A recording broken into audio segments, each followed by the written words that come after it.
Hey guys, tonight we're going somewhere quiet and dark. The rain has been falling since noon, tapping softly on the roof of your small cottage.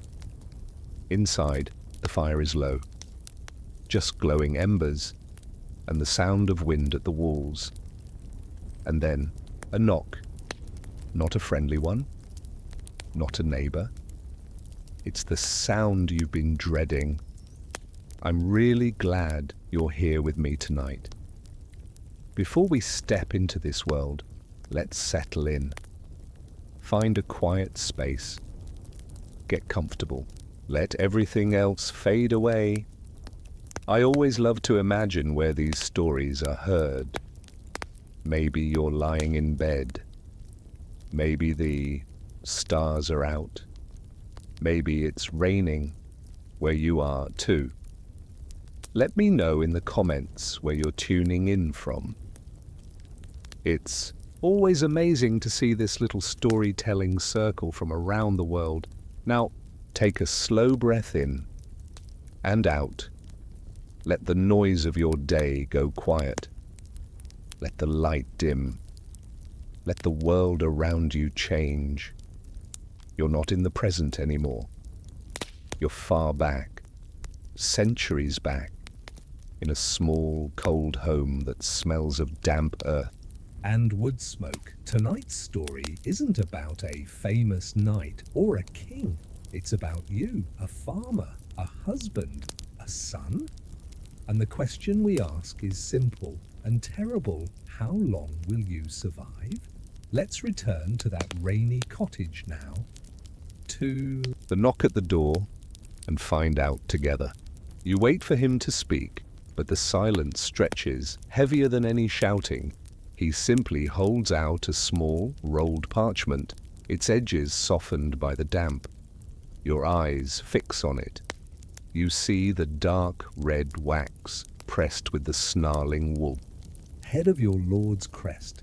That seal is a thing of another world, a world of castles and politics and distant wars that have never, ever touched you here. Until now. Your hand still feels disconnected as you reach out and take it. The parchment is cool and slightly damp. You don't need to unroll it. You already know. By order of Lord Alaric, the man's voice is as flat and grey as the sky. All able-bodied men between 16 and 40 years are summoned to the castle bailey. You will present yourself by sunrise 3 days from now. You will bring your own provisions for a week and a stout coat. If you own a spear or an axe, you will bring it. If not, one will be provided. It is not a request, it is a statement of fact, like saying the sun will rise or the river will flood. There is no room for argument, for pleading. The words hang in the air, cold and sharp. You feel a lump form in your throat, a knot of words that you cannot speak. Words of protest, of fear, of rage. Why? For what? I have a family, I have crops to tend, but they are useless words and you both know it. He has not come here to discuss the matter. A hot spike of anger flashes through you, a desire to slam the door, to shout, to do something, but it cools as quickly as it came, replaced by a deep, crushing cold, the cold of absolute powerlessness. You are a farmer. He is the Lord's will made flesh. There is no contest. Your gaze drifts past him beyond the door. The muddy track that winds through your village, a path you have walked every day of your life, suddenly looks alien. You see the thatched roof of your neighbor's cottage, smoke curling from its chimney. You see the edge of the forest, the familiar shapes of the oak trees. It is all the same as it was 5 minutes ago, but you are seeing it from across a chasm that has just opened at your feet. It is a world you no longer fully belong to. Your eyes drift back inside, cataloguing your life. The familiar deep crack in the wooden doorframe, right where your father struck it with an axe handle by accident 20 years ago. the weaving loom in the corner, your wife's work half finished upon it. The small wooden toy soldier, your son, was playing with this morning, lying on its side by the hearth. Each object is a silent testament to a life that is being stolen. The taste of ash is in your mouth. The man-at-arms gives a single, curt nod. He has delivered the message. His part is done. He does not offer comfort or apology or even a simple good day. He simply turns, his wet leather creaking, and walks away, leaving muddy footprints on your floor. You stand there, holding the parchment, and then, with that same strange slowness, you push the door closed. The latch clicks shut. The sound is final. It plunges you back into silence, but it is a new kind of silence now. It is not the peaceful quiet of a rainy afternoon. It is the hollow, ringing silence of a life that has been broken in two. And in that dreadful quiet, only one thought can form. How will you tell them? There was no great scene. There was no theatrical wailing, no shouting at the cruelties of fate. When you finally found the words to tell your wife, they came out as a quiet, broken whisper. You unrolled the parchment and placed it on the small wooden table between you, the Lord's wax seal staring up like a blood-red eye. The truth did not need to be spoken loudly. It filled the small cottage all on its own, a heavy, suffocating presence that stole the warmth from the fire. She did not cry, not at first. She simply stared at the parchment, her face pale in the flickering light of the tallow candle. She placed her hand over yours on the table, and her touch was the only thing that felt real. Later, as the last of the grey daylight faded from the sky, you sat for your evening meal, a simple pottage of barley and root vegetables, the same meal you have eaten hundreds of times. But tonight, it felt different. It felt like a feast, a sacrament. Every spoonful was a conscious act of memory. You focused on the scrape of your wooden spoon against the rough texture of the clay bowl. You watched the steam rise from the stew, carrying the faint, earthy scent of the carrots you pulled from the garden together last week. You looked at your wife, her gaze lost in the fire as she moved the food around her bowl, unable to eat. You looked at your child, blissfully unaware, happily eating, occasionally looking up at you with a trusting smile that felt like a physical blow to your chest. You tried to memorize the shape of that smile. After the meal, your wife took your tunic, the one you wear for market day, your best one, and began to mend a small tear near the collar. She sat on her stool by the fire, the flickering light catching the deep concentration on her face. Her hands, usually so quick and deft, moved with a deliberate, almost painful slowness. You watched the needle flash in and out, a tiny, repetitive motion against the vast, chaotic future. She was not just mending a piece of cloth. She was performing an act of love, of care, of desperate normalcy. She was trying to fix the one small thing in her world she still had control over. The thread pulled the worn fabric together, a futile, beautiful attempt to hold your world together just for a little longer. You wanted to tell her to stop, that it didn't matter, but you knew it mattered more than anything. Later, with your son nestled in your lap, the warmth of his small body, a comforting weight against your own, you told him a story. It was the one he always asked for, about the clever fox who outsmarts a grumpy bear. Your voice was thick, and you had to stop more than once to clear your throat. You could feel your wife's gaze on you, a silent, shared weight of sorrow. As you spoke the familiar words, you found yourself changing them slightly. You made the fox's home safer, the bear less menacing.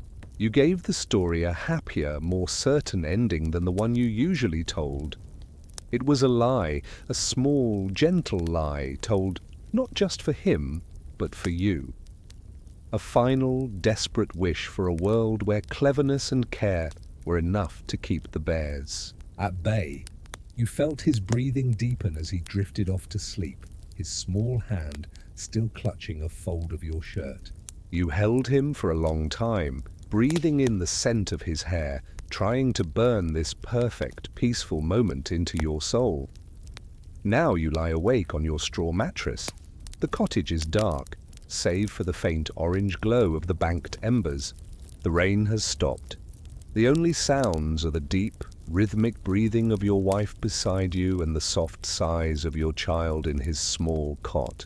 These are the sounds of your life, the sounds of peace. You have heard them every night for years, and they have been the unnoticed bedrock of your world. Tonight, you listen to them with a painful, focused intensity. You are trying to drink them in, to store them up against the coming silence or the coming noise of steel and shouting. You feel a profound, aching tenderness, a love for this small, fragile world that is so powerful it feels like grief. Lying there in the quiet darkness, your thoughts begin to drift away from the warmth of the hearth and the family beside you. They drift reluctantly at first, and then with a sense of inevitability, out the door, down the muddy track, and towards the unknown. Your mind turns from everything you are leaving behind to the cold, uncertain dawn that awaits. Sleep did not offer a true escape. It was a shallow, restless state, haunted by the image of a wax seal and the feeling of a future unraveling. You wake before the sun, not to the familiar call of a rooster, but to a cold knot of dread in your stomach. The grey light of pre-dawn filters through the single window, painting your world in shades of ash. It is time. You move with a quiet, deliberate slowness. Every action feels both mundane and monumentally significant. You pull on your clothes, the rough-spun wool of your trousers and tunic, a familiar chafe against your skin. You sit on the edge of the bed to pull on your shoes. They are simple leather turn shoes, the soles worn thin, the leather molded perfectly to the shape of your feet. You know their every stitch and scuff mark. They have carried you through mud and dust, to market and to field, for years. Today, you wonder where they will carry you. Your fingers trace the worn leather, a silent goodbye to the simple paths they have always known. Next, the cloak. It lies folded on a wooden chest. It is heavy, made of thick, coarse wool, the color of damp earth. You lift it, and its familiar weight settles on your shoulders. It smells of wood smoke, of rain, of home. You have huddled in it against bitter winds and slept under it in the fields during harvest time. It is a shield against the familiar cold, but you doubt it can do anything to warm the chill that has settled deep in your bones. From the larder, you take what you are allowed, a small, dense loaf of hard, dark bread, a wedge of firm, salty cheese. Your wife wraps them for you in a piece of clean linen, her hands moving with a mechanical precision that betrays the storm within. She does not look at you. If she did, she might break, and you might break. And so you both stare at the small, precious bundle of food as if it is the most important thing in the world. This is the taste of your life, the food of your labor, now reduced to a few days' rations for a journey you do not want to take. As you are about to sling the small pack over your shoulder, your child comes to you, awakened by the quiet movements. His face is still soft with sleep. He says nothing, simply pushes a small object into your palm and closes your fingers around It. You open your hand. It is a small piece of wood whittled into the rough shape of a bird. You remember him working on it for weeks, sitting by the fire, tongue stuck out in concentration. The wood is smooth and warm from his hand. He looks at you, his eyes wide and serious. This small, useless, beautiful thing feels heavier than anything else you will carry. You slide it into the small pouch at your belt, a small, precious weight. In your pocket, a secret piece of home. With the bag on your back, you're almost ready. There is one last thing. Outside your door, a man in leather, perhaps the same one from yesterday, perhaps another, stands by a crude wooden cart. On it lies a small pile of weapons. He grunts and hands one to you. It is a spear. It is nothing like the elegant lances of storybook knights. It is a simple tool of death. The shaft is rough, unfinished ash wood, still smelling faintly of the forest. It feels clumsy and alien in your hands, which are accustomed to the familiar balance of a wood axe or a hoe. Your tools are worn smooth from use. This spear is rough and new. The head is a leaf-shaped piece of forged iron, hammered into shape by a blacksmith who was likely in a hurry. It is cold, unforgiving. You run your thumb near the edge and feel its wicked sharpness. This object has no other purpose than to pierce flesh. It is a thing entirely outside your existence.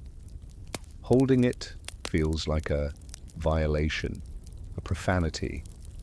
You have spent your life trying to create, to make things grow. This tool is only for unmaking. You stand there, your cloak on your back, the smell of beeswax from the bird's polish on your hands, your small bag of food at your side, and this cold, terrible iron in your grasp. You turn and take one last look into the warmth of your home. Your wife stands in the doorway, your son clutching her legs. Their faces are a portrait of everything you are, everything you have been. The image burns itself into your mind. Then you turn your back on them and on your life. And you take the first step. You walk the short distance from your cottage to the village green. The ground is damp with dew, and a low mist clings to the earth, muffling all sound. It feels as though the world is holding its breath. The green, a place you associate with summer festivals, market days, and children's laughter, is eerily silent this morning. It has become a place of waiting. Through the mist, you see them.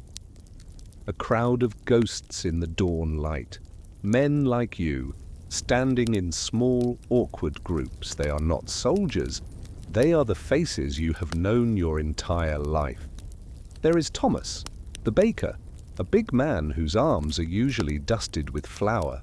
Today, his hands are white-knuckled around the shaft Of a spear just like yours. He nods at you, attempts a hearty smile, but it is a brittle thing that does not reach his eyes.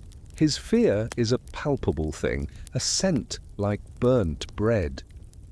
You see old John the Thatcher, his face a roadmap of wrinkles from a life spent in the sun, looking bewildered and frail.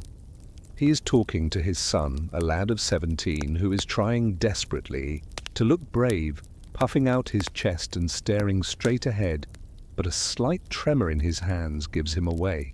You see the blacksmith, a man of immense strength and noise, standing silent and grim, his great arms crossed. He has likely forged the very spearheads that you all now hold so unnaturally. There is a terrible irony in that. He does not look At anyone. You shuffle into the quiet crowd, the damp earth cold beneath your worn shoes. The air is thick with the smell of wet wool, of damp earth, and something else. A sour, metallic tang that you recognize as the collective smell of fear. No one speaks much. What is there to say? The occasional nervous cough or the quiet shuffle of feet on the wet grass are the only sounds. These men are your neighbors, your friends. You have shared ale with them, helped them raise barns, celebrated their weddings, mourned their losses. Now you are bound by a new terrible communion.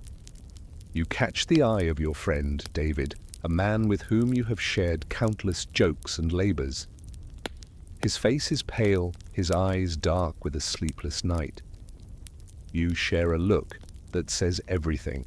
You cannot speak aloud. The confusion, the injustice, the cold, sickening dread. Is this truly happening to us? He gives a slight, almost imperceptible shake of his head, as if to answer. It is. Around the edges of the green, like silent statues, are the women. The mothers, wives, and sisters. They do not wail or scream.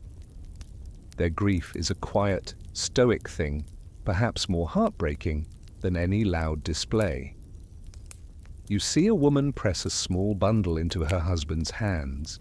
You see another quickly wipe a tear from her cheek with the back of her hand, her expression fierce, as if angry at her own sorrow.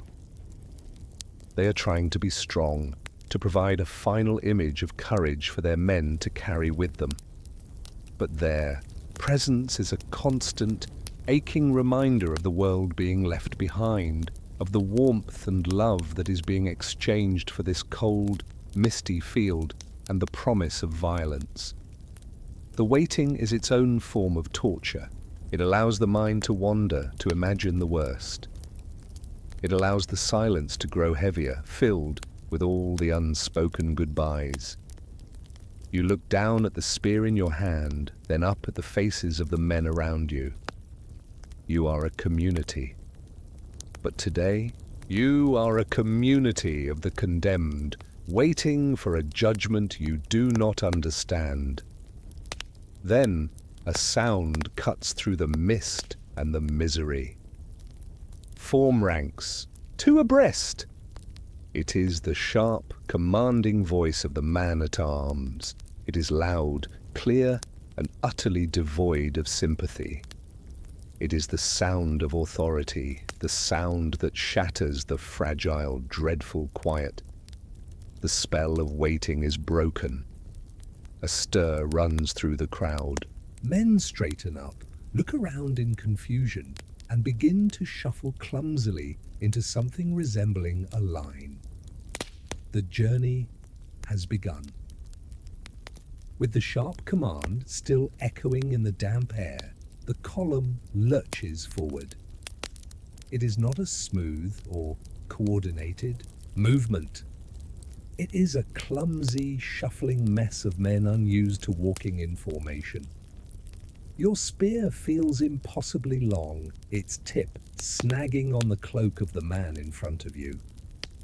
You murmur an apology he doesn't hear. The small pack on your back, which felt light at first, now seems determined to find new and interesting places to chafe against your shoulders. The first 100 steps are the most difficult.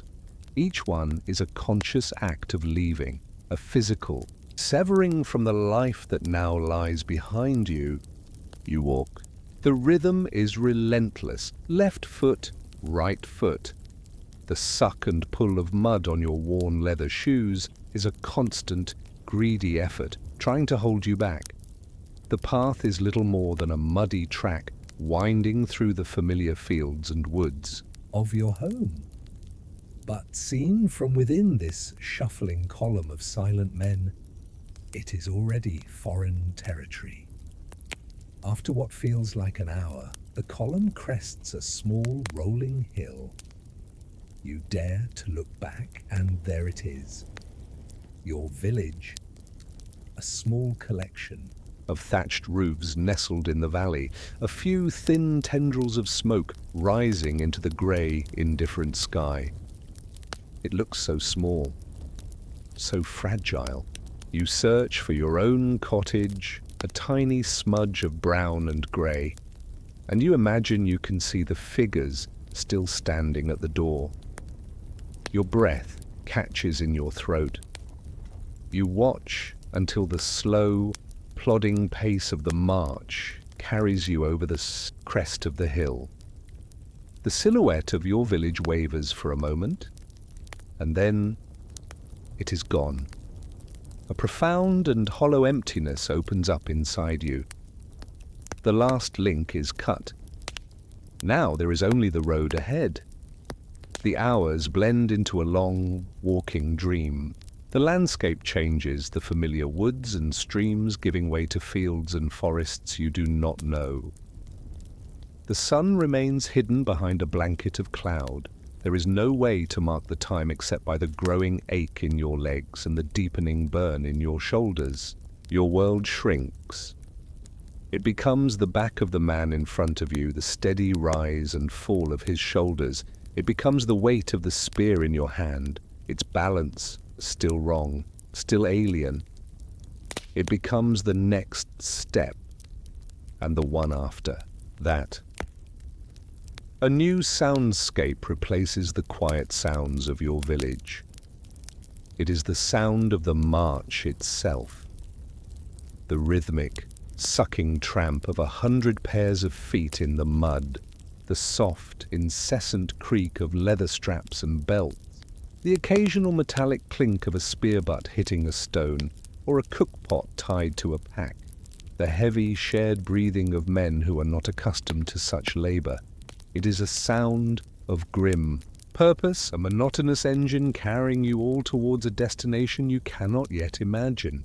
Your mind, which had been racing with fear and anger, begins to grow quiet. Exhaustion is a powerful sedative. The sharp edges of your grief begin to dull, worn smooth by the relentless rhythm of the march. You are no longer a farmer, a husband, a son. Those are identities that belong to the man who lived in the village behind the hill. You are becoming something else now. You are a body that walks, a pair of shoulders that carries a pack, a hand that grips a spear. The person you were is being stripped away, one weary step at a time. As the light begins to fail, your thoughts drift unmoored. The physical exhaustion gives way to a deep, mental numbness, a protective fog that settles over your mind. You are simply moving, a particle in a stream, entering the beginning of a long walking dream from which you may never truly wake. You stumble out of the walking dream and into a nightmare of the senses. After days on the road, your world had shrunk to the rhythm of your own breathing and the tramp of feet. Now it explodes. The column emerges from a thicket of trees, and below you lies the camp. It is not a neat, orderly collection of tents. It is a sprawling, chaotic city of mud and fear. Teeming with thousands of men, a wall of noise hits you first, a chaotic sea of sound made of 1,000 conversations, of shouting, of coughing, the distant, rhythmic clang of a blacksmith's hammer, the whinny of horses, and the smell, a wave of wood smoke, sweat, unwashed bodies, and cooking food, all underpinned by the thick, unavoidable stench of mud and misery. You are a tiny, insignificant speck, a single drop of rain falling into a churning, muddy river. Your small group of villagers stands frozen at the edge of the abyss. The man-at-arms who led you here has stopped, allowing you a moment to absorb the spectacle before you are thrown into it. From this vantage point, the camp is a monstrous, living thing. It is a forest of thousands upon thousands of tent poles, their canvas skins a chaotic patchwork of dirty white, patched brown, and faded yellow. The entire valley floor is consumed by it, a sprawling, unplanned city that stretches further than you can see, disappearing into a permanent haze of blue wood smoke that hangs thick and heavy in the air. The sheer scale of it is a physical blow. You have never seen this many people in your entire life. All the market days of your childhood combined would not equal a fraction of this. The distant roar you heard on the approach is now a constant, crashing wave of sound, 1,000 different languages and dialects melting into one great, inhuman roar. "Stay close," the man-at-arms grunts, and with that, he plunges into the chaos. You and your neighbors follow a small, terrified herd being driven into the stockyards. You step from the relative solidity of the forest floor into the camp proper, and your foot sinks to the ankle. The ground here is not earth. It is a deep, sucking river of mud churned by the passage of 10,000 feet, cartwheels, and horses' hooves. Every step is a struggle, the mud clinging to your shoes with a thick, greedy pull. The noise is overwhelming now, a cacophony of individual sounds that stabs at you from all directions. Men are shouting, laughing, arguing in tongues you cannot understand. A blacksmith's hammer rings out with a frantic, percussive beat. A mule brays, its cry full of misery. The smells are even worse. The wood smoke is acrid, catching in the back of your throat. It mixes with the stench of unwashed bodies, of stale ale, of animal dung, of food being cooked, and food going bad. It is the smell of a great mass of humanity packed too tightly together, and it is suffocating. You are guided down what can only loosely be called a street, a winding canyon of mud between towering walls of canvas. Men are everywhere. You see hardened soldiers with scarred faces and cruel eyes who look straight through you. You see young boys, no older than your own son, carrying buckets of water or bundles of firewood. You see merchants with carts, hawking their wares. You see desperate-looking women mending clothes for a few coins.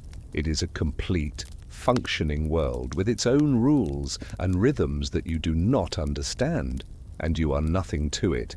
In your village, you were known. Your name meant something. Here you have no name. You are a single drop of rain in a storm, a nameless face in an endless river of faces, utterly and completely insignificant. The man who was a farmer, a husband, a son, he has no place here. The sheer weight of your own anonymity is crushing. After a journey that feels as long as the march that brought you here, the man-at-arms stops. He points a gauntleted finger at a small, sodden patch of ground, hemmed in by a large, noisy tent of mercenary soldiers on one side and a horse picket line on the other. "This is yours," he says, his voice bored. "Don't wander." And then he is gone, disappearing back into the churning torrent of people. You stand there with a handful of men from your village, a tiny, silent island in a sea of noise and filth. The overwhelming chaos of the camp suddenly contracts, your entire world shrinking to this small, muddy square of earth. This is home now. The enormity of the army fades into the background, replaced by a single, urgent, practical need that cuts through the fear and awe. You look at the wet ground, at the tired, frightened faces of your friends, and you think not of the coming war, but of the coming night. How will you find a dry place to sleep? The awe and terror of the camp quickly give way to a more immediate and primal concern. Hunger. It's a feeling you know well, the honest hunger of a day's hard labor in the fields. But this is different.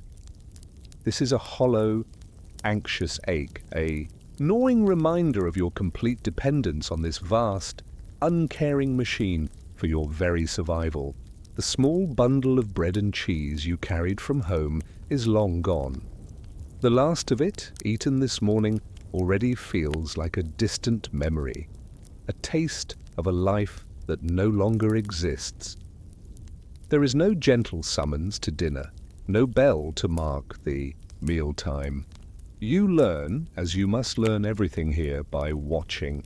You see a slow but steady current of men moving in one direction, wooden bowls and cups in hand, and you and your neighbors simply join the flow.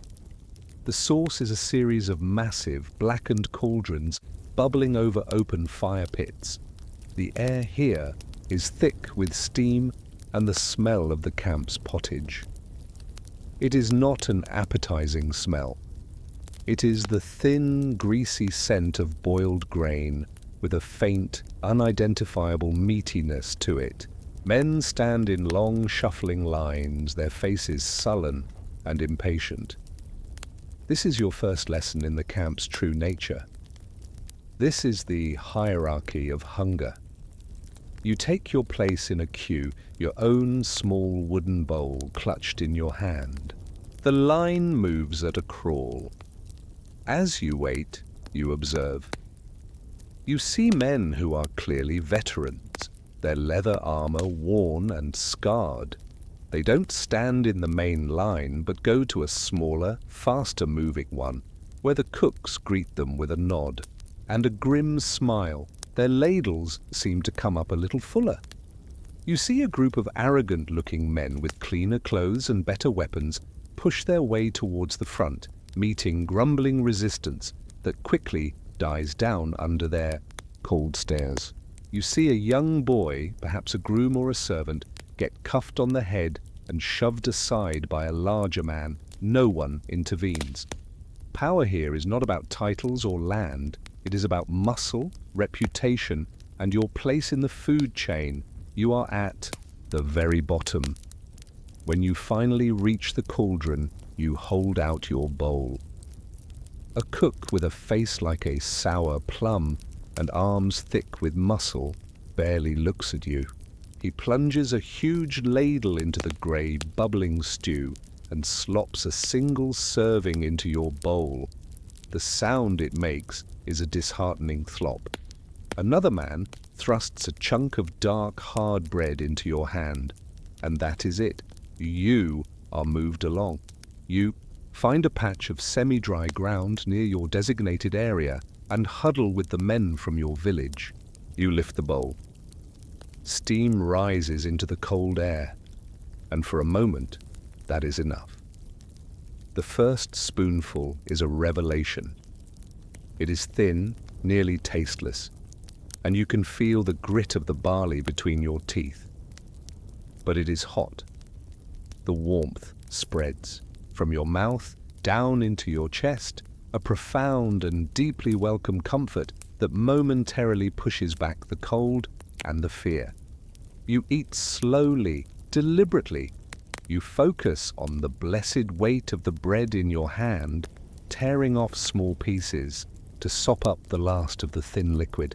Around you is the quiet symphony of chewing and the scrape of spoons against wooden bowls. For these few minutes, there is a truce with despair. There is only the simple, animal act of eating. You finish. Your bowl is empty. The warmth in your belly is a small, precious anchor, but as it settles, the anxiety returns. You look at your empty bowl and you understand. This small, unappetizing portion is all there is. It is what stands between you and the gnawing emptiness. As you look around at the thousands of men, all now finishing their own meager meals, a new, sharp feeling pierces through your exhaustion. In this vast, chaotic crowd, surrounded by the only faces you know, you feel utterly and completely alone. As dusk bleeds into night, the character of the camp transforms. The vast, chaotic roar of the day recedes, replaced by a low, widespread murmur. The sprawling city of canvas dissolves into a deep, profound darkness, a sea of blackness punctuated by countless small flickering flames. Each fire is an island of light, a temporary haven in the overwhelming dark. After the thin, unsatisfying meal, a deep loneliness settles upon you. You are a ghost here, untethered and unseen. But then you see it. A small fire, started by the men from your village. David, the friend whose eyes you met on the green, sees you hesitating in the shadows and gives a small nod. It is an invitation. You move towards the light, your steps cautious. The warmth of the small blaze is an immediate comfort, a physical presence that pushes back the damp night air. You settle onto a log, your shoulders hunched, feeling like an intruder, even among the familiar faces of your neighbors. For a long while, no one speaks. The only sounds are the crackle and pop of the burning wood and the distant muffled sounds of the vast camp around you. The fire paints the faces around you in shifting shades of orange and red, casting deep shadows in the hollows of their eyes.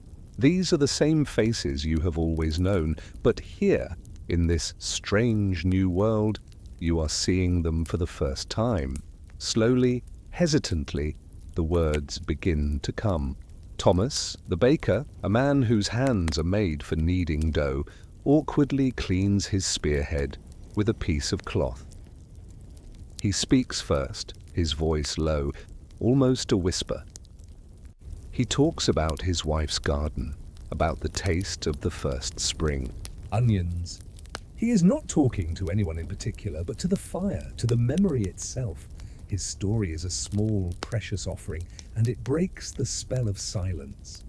Will, the blacksmith's son who had looked so lost on the green, begins to talk about the horses he used to shoe, his voice gaining a little confidence as he speaks of a world he understood.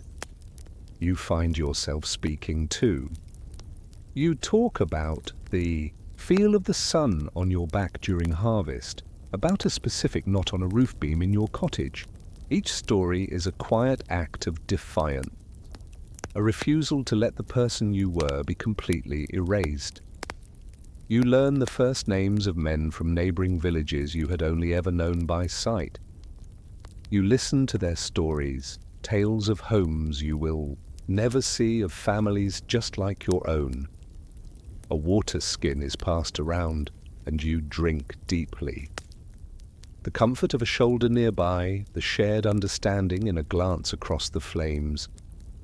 These small things begin to stitch together a fragile sense Of community. You are no longer just a collection of terrified individuals. You are a small, fragile unit, bound by shared fear and shared memories. For the first time since the knock on your door, a sliver of hope, or something like it, finds its way into your heart. It is the simple, universal need for connection, a basic human warmth that even this cold, inhuman army cannot entirely extinguish. You are still afraid, you are still a prisoner of this fate, but as you stare into the hypnotic dance of the flames, you realize you are not entirely alone. For tonight, at least, this small island of light is your home. The faces in the firelight are your family, and in that small comfort, you lean back against the log, the low murmur of shared secrets a soothing balm, and you begin to drift. The world shatters in an instant. On your feet, you worthless maggots! The comfort of the fire is a distant memory, ripped away by the harsh, grating bark of a sergeant. The gentle orange glow is replaced by the cold grey light of another miserable dawn. A new day has begun, and with it, a new, terrifying phase Of your existence.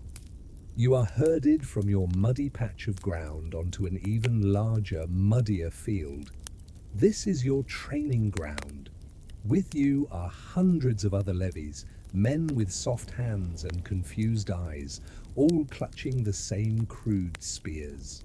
The men in charge are not like the impassive man-at-arms who summoned you. They are sergeants, leathery men with loud voices and dead eyes who look at you not as men, but as raw, unformed material to be brutally shaped. You are not here to learn the elegant art of combat. You are here to learn obedience and how to form a wall of flesh and sharpened steel. The day begins and falls into a grueling, monotonous rhythm. The first lesson is the spear. You are taught how to hold it, how to brace its butt against the ground, how to present a unified front of iron points. The splintery shaft of the spear chafes your hands, raising blisters where calluses from your farm tools used to be. You are given a cheap leather helmet, little more than a hardened cap. It sits awkwardly on your head, and the cold bite of its cheap edge digs into your forehead. The weight of it, however slight, gives you a headache that will last for the rest of the day. "Line up! Tighter, you fools, tighter!" the sergeant screams, his voice raw. You and the men from your fire circle, your newfound comrades, press together, shoulder to shoulder. You are no longer individuals. You are a segment of a wall. The drill is simple. Another line of recruits forms opposite you. On command, you will brace, and they will push. Then you will push back. There is a dull thud of wood on wood, the groan of men straining. It is not a battle. It is a clumsy, pathetic, and utterly exhausting shove, a dance of clumsy violence in the mud, over and over again. Your muscles, accustomed to the rhythms of your old life, scream in protest. You feel an ache in your shoulders, your back, your thighs. Muscles you didn't know you had are now sources of agony. Sweat burns your eyes, and your breath comes in ragged, desperate gasps. Beneath the physical misery and the feeling of utter foolishness, a cold, terrifying understanding begins to dawn. This is not a meaningless game. Every clumsy motion is practice for something real. You are learning to push back against the weight of other men, because one day those men will be trying to kill you. You are learning to brace your spear because one day a horse and rider may be charging at your chest. The dull thud of wood on wood becomes the imagined crack of bone.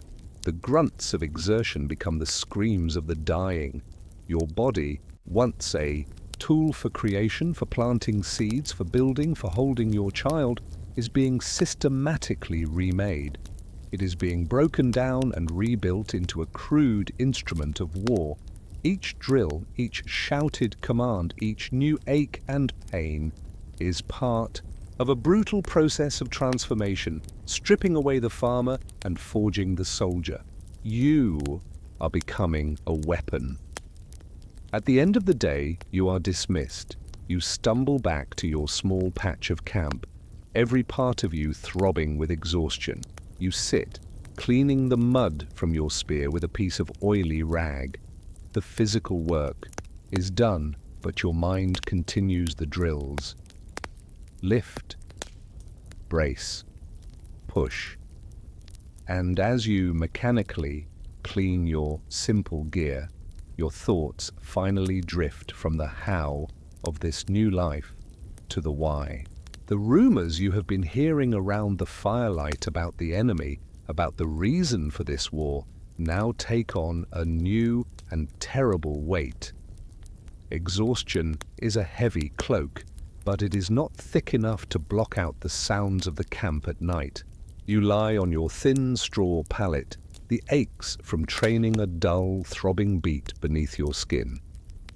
You close your eyes, seeking the oblivion of sleep, but your mind remains alert, a nervous animal listening in the dark. The camp is never silent. It breathes with the murmur of 1,000 hushed conversations, and tonight the air itself seems to be made of whispers. Information, or what passes for it, is the only currency that matters more than food. Your ears strain, catching fragments of words that drift from the nearby fires.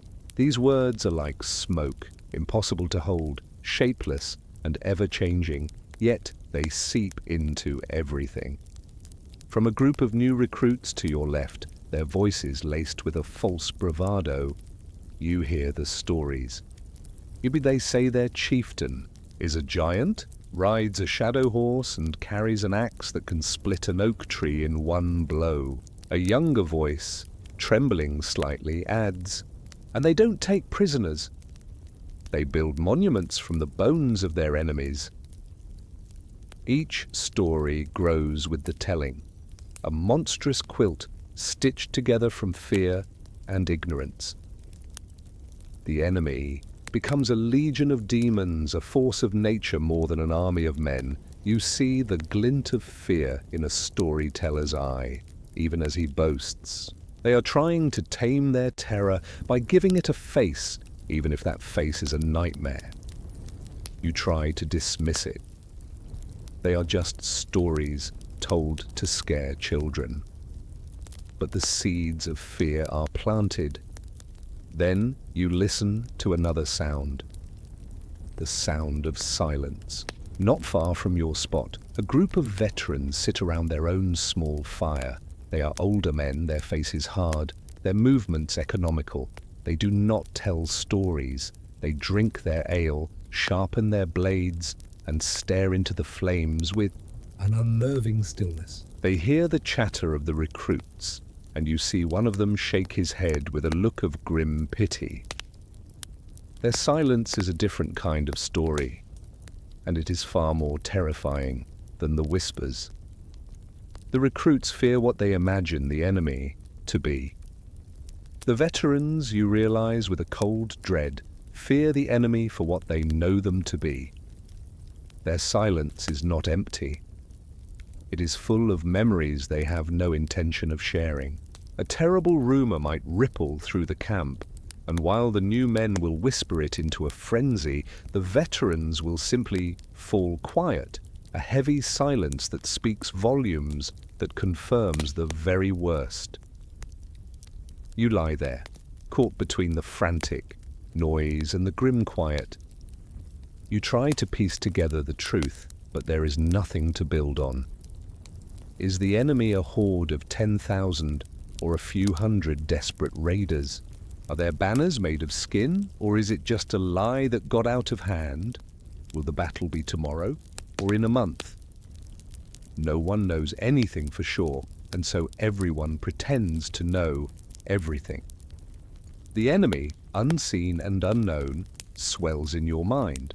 It is a faceless monster, a creature of rumor and shadow. It is every fear you have ever had, given a name but no form. The uncertainty is a constant, simmering anxiety, a low-grade fever that saps your strength more than any training drill. Lying in the dark, you feel a great, yawning chasm open between the life you knew and this new reality of dread. And in that moment of overwhelming fear for the unknown future, your thoughts turn with a powerful, desperate longing to the known world you left behind, to the one place you were ever truly safe. You ache for the simple, solid truth of home. A week passes, a lifetime lived in a cycle of mud, training and fear. Then one afternoon, a different kind of energy sweeps through the camp. It starts as a cry from the outer pickets, a cry that is picked up and echoed through the muddy streets. Messenger. The word itself is a miracle. The daily, monotonous routine of survival breaks. Men stop what they are doing, mending gear, gambling with dice, sleeping off their exhaustion. A crowd begins to form in the central clearing, a great hopeful tide of men pulling in one direction. You find yourself carried along with it, your heart beginning to pound with a foolish, dangerous hope. In the center of the clearing stands a traveling priest, his robes dusty from the road, his face weary. But in his hand he holds a small, worn leather pouch. It is a direct link to the world you have lost. The crowd falls silent. A sea of thousands of hopeful faces turn towards this one man. The air is so thick with tension you can taste it. The priest begins to call out names, his voice clear and steady. With each name, a man gives a great cry of relief and pushes his way forward to claim his prize. And with each name that is not yours, the knot in your stomach tightens. You scan the faces around you, seeing your own desperate hope reflected in 100 other eyes. The priest calls another name, and another. The pouch is looking thinner. A cold dread begins to extinguish the small flame of hope in your chest. You prepare yourself for the familiar sting of disappointment. It is a foolish hope, after all. Why would you be so lucky? Then he calls your name. The sound does not register at first. It seems to come from a great distance. David, your friend, grabs your arm and shoves you forward. Go, that's you! You stumble through the crowd, your legs unsteady. The world seems to narrow to a single point, the priest's outstretched hand. He presses a small, crumpled piece of parchment into your palm. It is dirty, the edges are softened, but it is the most precious thing you have ever held. An impossible treasure. You don't read it there. You turn and walk away, cradling the note in your hand, as if it were a living bird. You find a quiet spot behind a supply wagon, your back to the world, and you sink to the ground, your hands trembling. For a moment, you just look at it. You unfold it with an almost painful care, and you see it. The familiar, slightly clumsy letters of your wife's hand. The page does not smell of the camp. It smells faintly of wood smoke, of home. You begin to read. The words are simple, mundane, and more beautiful than any poem. She writes that the autumn rains have been good for the barley, that your neighbor's cow has finally had her calf. She tells you that your son misses you and that he has been helping her in the garden. She ends by saying that she prays for you every night and that she loves you.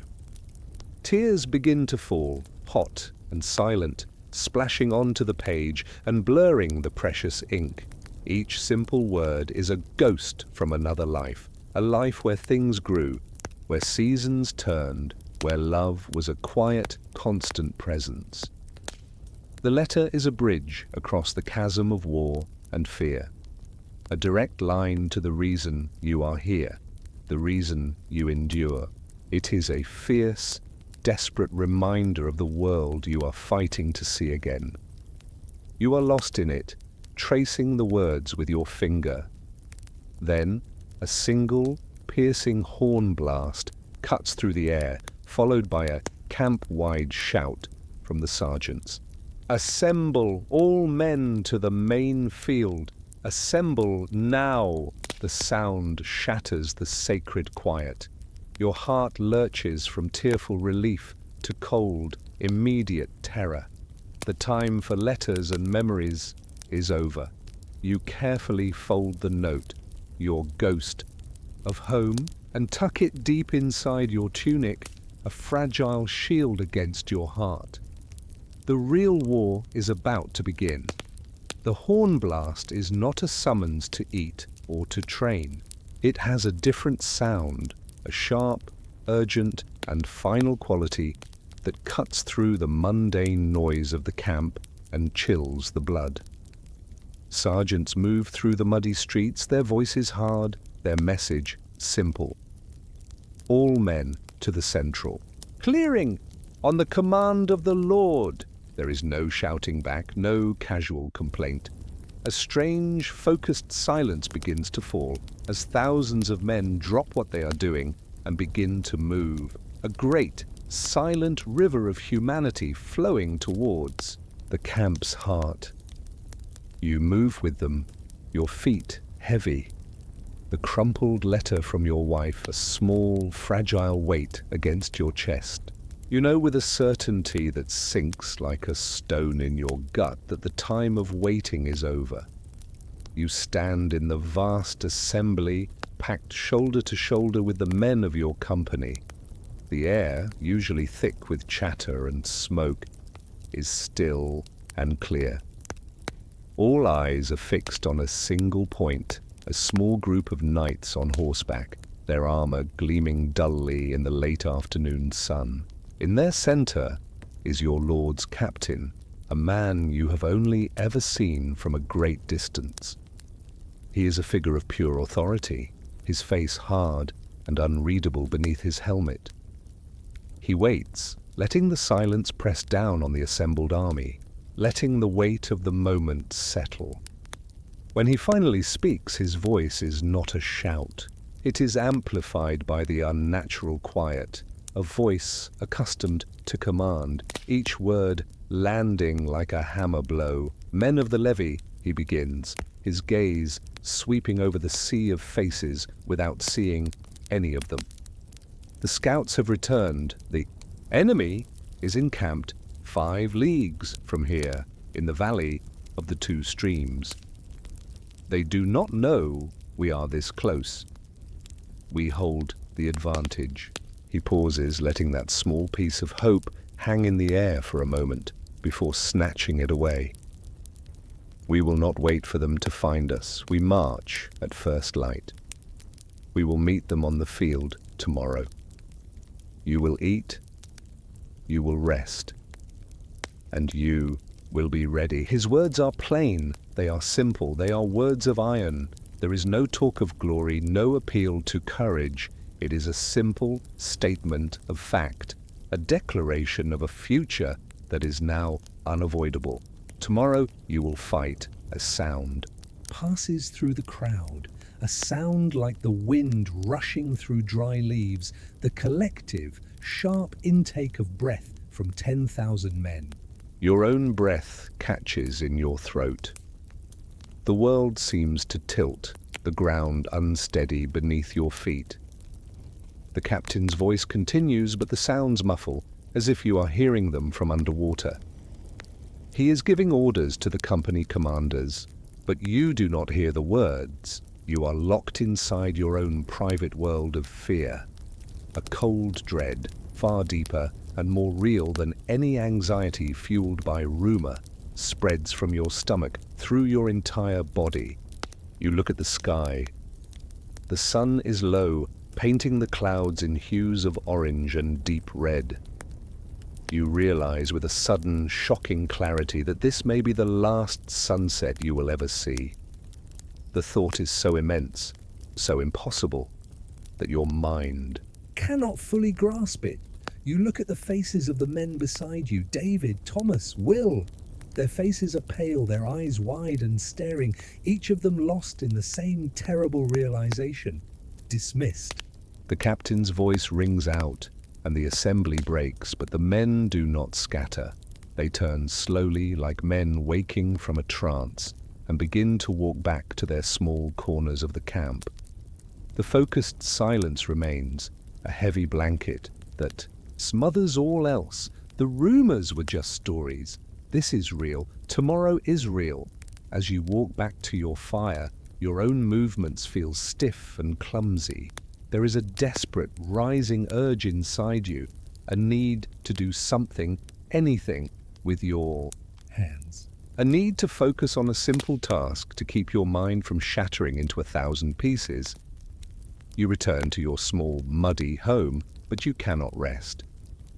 To be still is to let the terror take hold completely. You look around and you see that every man in the camp has been seized by the same impulse. The nervous chatter of previous nights is gone. The boasting and the rumoring have vanished. A new sound has taken its place, a sound that rises from every corner of the vast camp. It is the rhythmic, meditative sigh of steel on stone. Shh, shh, shh. It is the sound of an army preparing its soul. You sit, pulling your meager equipment towards you. The spear, the small utility knife. You take out the small, smooth whetstone. You have carried from home a tool once used for sharpening your wood axe or a scythe. You spit on it and you begin. Your movements are slow, deliberate, almost reverent. You lay the edge of your spearhead against the stone and draw it back. In a long, smooth stroke, you are not thinking. You are only feeling the slight vibration in your hand, hearing the whisper of the metal, watching the faint grey slurry form on the stone. Shh, shh, shh. The rhythm is a prayer. It is a mantra that fills your head, leaving no room for the screaming dread. This simple piece of iron in your hands is no longer just a clumsy weight you have been forced to carry. It has transformed. It is your only hope. It is the single object that stands between your life and the end of it. It is an instrument of death, and you find yourself treating it with a careful, loving touch you never thought possible. You feel For burrs, for imperfections. You test the edge with the ball of your thumb, so carefully, so lightly. Your hands, which know how to build, to mend, to coax life from the earth, are now preparing a tool whose only purpose is to destroy. There is a profound sadness in this, but it is buried deep beneath the urgent need to survive. You look up from your work. In the fading light of the last sunset, you see 1,000 points of reflected light all across the camp. 1,000 men, just like you, hunched over their own blades. Thomas the baker, his big hands surprisingly gentle, as he hones a short sword he must have bought from a merchant. Will the blacksmith's son, his face a mask of concentration as he works on his axe, the one tool he truly understands. No one speaks, there is nothing to say. They are all lost in the same ritual, their minds focused on the simple task, finding a strange peace in the purposeful action. For a few hours, in the shared rhythmic scraping of steel, you are not a terrified Farmer, you are a craftsman focused on a single, vital job. The fear has not gone away. You can feel it, a cold, hard knot in your belly, but it is being held at bay. The methodical work builds a small wall around your sanity. Finally, you are done. The edge of your spearhead is as sharp as you can make it. It gleams in the firelight, a cold and hungry thing. You wipe it clean with an oily rag, the smell of oil and metal filling your senses. Your physical tools are ready, and with your hands now still, the wall you built in your mind begins to crumble. The terror rushes back in. The blade is sharp, but what of your spirit? Your spear is sharp. Your gear is in order. Your hands are still. And now the terror you held at bay with simple physical tasks comes rushing back in, a cold and overwhelming tide. Your mind, now idle, turns to matters of the soul. All around you in the deepening twilight, you see the evidence of men doing the same. Outside the shabby tents of the half-dozen priests who march with the army, long lines have formed, a long line of broken whispers. Men stand with heads bowed, waiting for a final chance to unburden themselves, to seek a formal absolution before facing the great unknown of the dawn. You watch them for a moment. The hardened mercenary standing beside the pale-faced farm boy, all equal now in their final need. But you do not join them. Their comfort is not the comfort you seek. Instead, you turn and walk away from the fires, away from the low murmur of the camp. You walk until the sounds fade behind you, until the ground becomes uneven, until you are alone at the very edge of the sleeping world. Here, the only light is the cold, distant silver of the stars. You find a large stone, still holding a faint warmth from the day's sun, and you sit. You lean your spear against the stone, and you look up into the vast, indifferent beauty of the night sky. This is your cathedral. The star-dusted darkness is your confessor. There is no formal prayer. You do not have the words. And you feel that God if he is listening, has no need for them. Instead, your life begins to unspool in the great silence. You think of your regrets, and they are not grand or dramatic. You remember a kindness you failed to show a struggling neighbor. You remember a harsh word spoken to your wife in anger, a look of hurt in her eyes that you can still see as clearly as if it were yesterday. You remember promising your son you would carve him a new toy and never finding the time. Your life is not measured in battles or accomplishments, but in these small moments of grace or failure, a life measured in seasons and heartbeats. A quiet shame, gentle and profound, washes over you for the man you sometimes failed to be. You let the regrets go, releasing them into the vast darkness. And then you think of love. You allow yourself for one last precious moment to truly feel it. You summon the image of your wife's face, the way she smiles when she is truly happy. You feel the ghost of a loving touch, her hand on the back of your neck. You hear the sound of your son's laughter, a sound more beautiful than any hymn. This love is a physical presence, a fierce, painful ache that blossoms in your chest. It is the source of all your terror, for it is everything you have to lose, and it is the source of all your strength. Your final prayer is not for victory. It is not for glory. It is not even for your own life. You simply close your eyes and... Into the vast, silent darkness you whisper their names, over and over again, a prayer that is only a name, a final confession of love, a last testament to the only thing that ever truly mattered. You make your peace not with God, but with your own small, precious life. A strange sense of calm settles over you. You are still afraid, but the fear now has a purpose. It is the price of your love. A horn sounds in the distance. A new call. A final summons. The moment of peace is over. You pick up your spear, take one last look at the stars, and turn back towards the lights of the camp. You are pulled from your private reverie and back into the collective. The sergeants move through the camp, their voices urgent, pulling all the men back to the central clearing. The army gathers one last time. The scene is different now. The fires have been built high, and hundreds of men hold flaming torches aloft, casting a wild, flickering light that makes the shadows dance and leap. The mood is not one of quiet dread, but of tense, nervous energy. You stand in the torchlight, a small part of a huge, silent crowd, your spear held loosely in your hand. On a makeshift stage of stacked wagons, the commander appears again. This time, he is not a distant figure of cold authority. He is a whirlwind of energy, his helmet off, his face alive with passion in the fiery light.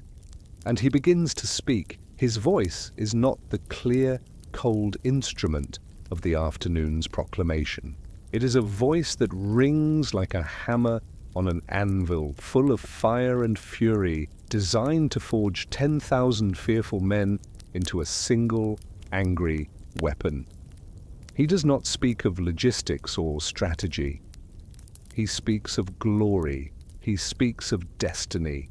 He roars that God is on your side, that your cause is righteous and your victory is preordained. He speaks of the enemy, and his words paint the enemy as demons. They are savages, he shouts, godless heathens who burn villages and defile all that is sacred. He tells you that if you fail tomorrow, they will sweep across your lands, and everything you love with your homes, your families, your very way of life, will be put to the sword. He transforms your quiet personal fears into a great collective hatred, and then he speaks of rewards, of plunder, of fame, of the honor that will follow you for the rest of your days. He speaks of being hailed as heroes. You feel the power of the words. It is a physical force, a wave of emotion that washes over the crowd. A low murmur begins to ripple through the men, growing with every hammer blow of his speech. When he speaks of your homes, a growl of anger rises from the assembly. When he speaks of victory, the growl becomes a roar. Part of you, the part that is tired and scared and desperate for hope, is caught up in the fervor. The raw power of the moment is intoxicating. You feel the adrenaline surge, a hot fire that pushes back the cold dread. You find yourself gripping your spear tighter, a shout building in your own throat. But as the roar of the crowd swells around you, a small, quiet part of you remains untouched. It is the part of you that sat alone under the stars. The farmer, the husband. This part of you listens to the grand words about glory and God's will, and it knows that they have nothing to do with the grim, muddy business of death. It knows that tomorrow will not be a glorious poem. It will be a desperate, terrifying scramble for your life. While the man next to you is screaming, his face contorted with rage, you remain a cold, detached observer, watching the spectacle. Of fear being forged into fury.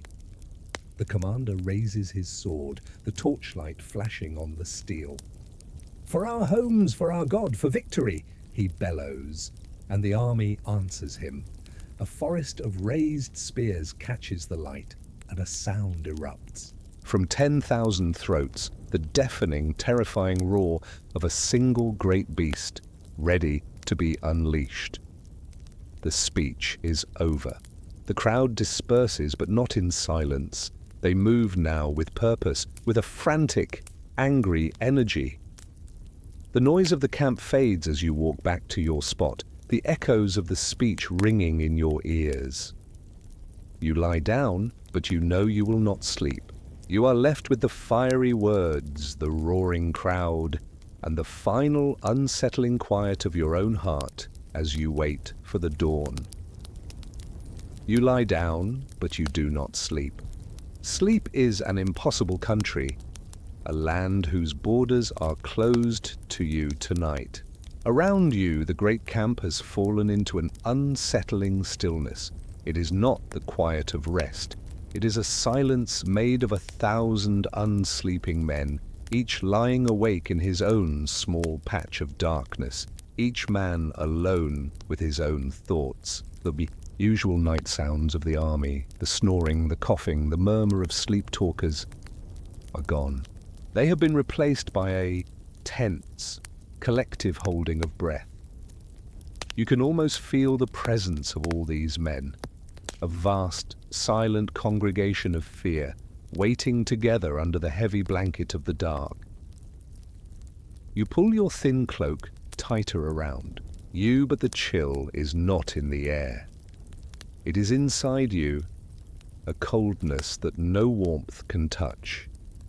You try to control your breathing, to slow the frantic beating of your own heart, which sounds as loud as a war drum in the unnatural quiet. You strain your ears, listening for anything other than the blood pounding in your head, and you hear them, the sounds of the other world, the one that will continue on tomorrow, no matter what happens here. You hear the distant, lonely hoot of an owl, a creature hunting in the woods, oblivious. You hear the gentle rustle of the wind in the pines at the edge of the valley, a sound that has whispered through these trees for 1,000 years. These simple, natural sounds are almost unbearable in their normality. They are a lament for a world that does not know it is about to be stained with a terrible noise. You close your eyes, hoping for a moment of blankness, of peace. But the darkness behind your eyelids is not empty. It is filled with memories so clear they feel real. You see your wife's hands as she kneads dough, a dusting of flour on her knuckles. You can smell the scent of the wood smoke that clings to her clothes, the scent of home. You see your son's face, his eyes wide with laughter, as you lift him onto your shoulders. You can feel the impossible weight of his small hand wrapped around your single finger. These are not grand memories of important days. They are the small, quiet moments that stitch a life together, and they rise up now with a clarity that is both a comfort and an agony. Each memory is a ghost, whispering of the life you are fighting for, the life you may have already lost. Time has ceased to have meaning. The night is an eternity. Every minute stretches thin and taut, ready to snap. You lie in the dark, a silent witness to the last hours of your own life as you have known it. You are waiting for a sun you do not wish to see. The fear is no longer a sharp, frantic thing. It has settled into a deep, cold, and constant ache. It is the quiet, final understanding that your life is no longer in your hands. You have done all you can do. You have made your peace. You have sharpened your blade. You have remembered your loves. There is nothing left now but the waiting. This is the longest night of your life. Slowly, almost imperceptibly, the quality of the darkness begins to change. A deep, heavy black softens to a charcoal grey. A faint, cold light begins to touch the eastern sky, outlining the horizon. The air grows still and sharp. A single horn blast cuts through the stillness. It is not a frantic call to arms, but a long, mournful, resonant note that echoes across the valley. It is a sound of grim finality. The waiting is over. The long night is done. The ordeal is about to begin. The echo of the horn fades, leaving behind a silence more profound than before. In the cold, grey light of pre-dawn, the camp is already a hive of silent, methodical activity. There is no shouting, no wasted motion. You and the men around you move like ghosts, your breath pluming in the frigid air. You drink a ladle of cold water, the liquid tasting faintly of the metal bucket. It does nothing to quench the dryness. In your mouth, a dry, metallic tang of fear that has been your constant companion through the longest night. You check your gear one final time. The leather strap of your helmet, the bindings on your spearhead, the small, precious weight of the wooden bird in your pouch. You see other men engaged in the same small, final rituals. David is on one knee, retying the leather thong of his shoe with intense, focused precision. Thomas the baker stares at his hands, as if seeing them for the first time. Will, the blacksmith's son, whispers to himself, his lips moving in a silent prayer.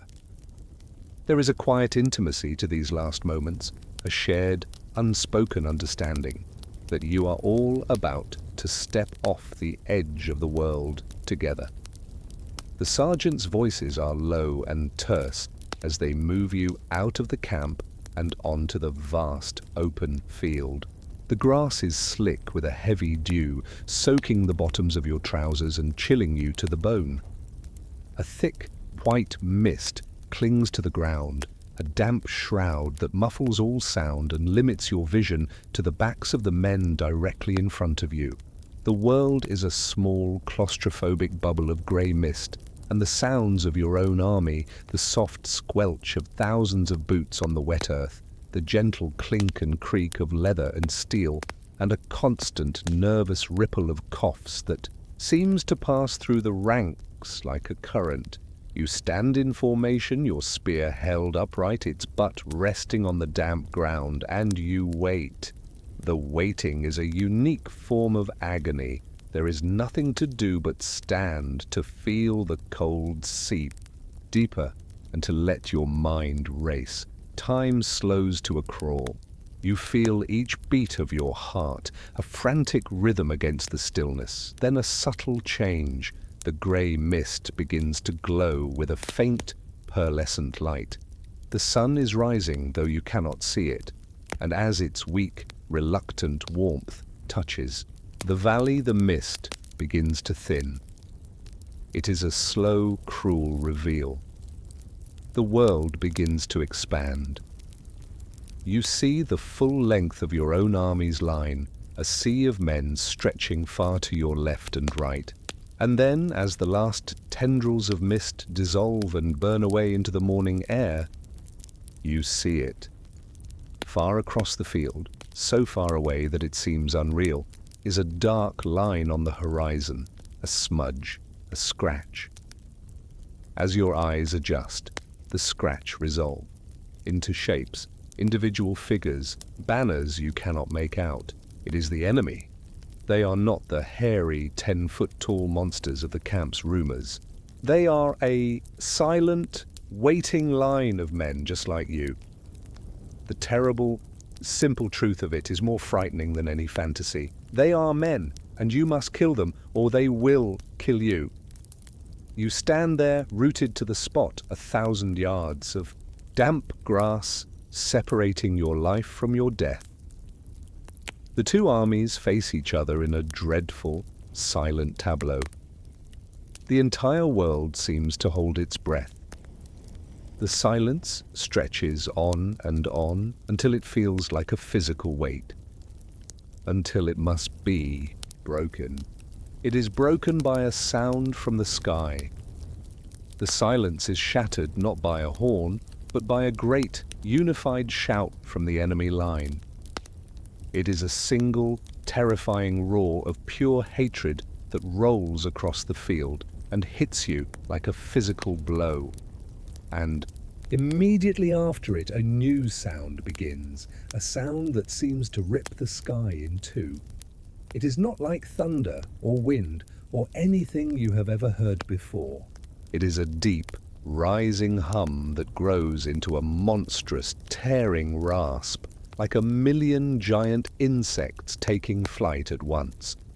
It is the sound of thousands of arrows leaving their bows in a single, coordinated instant. You do not have time to think. Your body reacts before your mind can catch up. An instinct, ancient and deep, screams at you to hide, to make yourself small. Shields! A sergeant bellows, and you press in behind the man in front of you who holds a large wooden shield. You crouch down, your head tucked, your world shrinking to the rough, splintery wood of the shield and the backs of your friends' legs. You feel utterly, completely helpless. You are no longer a man, you are a target, you are a name in a deadly lottery. You look up for a split second and see the sky has gone dark. The sun is blotted out by a vast climbing cloud, a flock of black-feathered birds of death. The cloud seems to hang there for an impossible silent moment at the apex of its flight, and then it begins its descent. The sound changes from a tearing of the air to a high, terrifying whistle that grows louder and louder. And then the storm breaks upon you. It is a percussive, deafening drumbeat of impacts, a hard, violent thwack, thwack, thwack, as hundreds of arrows hammer into the wooden shields around you. You feel the shuddering impacts through the body of the man in front, a jarring force that makes the ground tremble. You hear the soft, sickening thump of arrows sinking into the wet earth, a sound like heavy raindrops falling on mud. And then you hear the worst sound of all, a wet, percussive thud, a sound utterly different from an arrow hitting wood or earth. It is the sound of an arrow finding flesh. It is followed by a sharp, surprised grunt, a choked gasp, and the heavy fall of a body nearby. You do not look, you cannot look. A prayer is not a thought. It is just a gasp for breath, a desperate, silent plea to whatever god might be listening. An arrow strikes the shield directly in front of your face. The crack of the wood is explosively loud, right next to your ear. You feel the shock of the impact through your entire body, and for a terrifying second, you think it has come through. But it holds. You are alive for one more heartbeat. The sheer, random chance of it all is a form of madness. A man 2 feet to your left screams and falls. A man behind you is silent.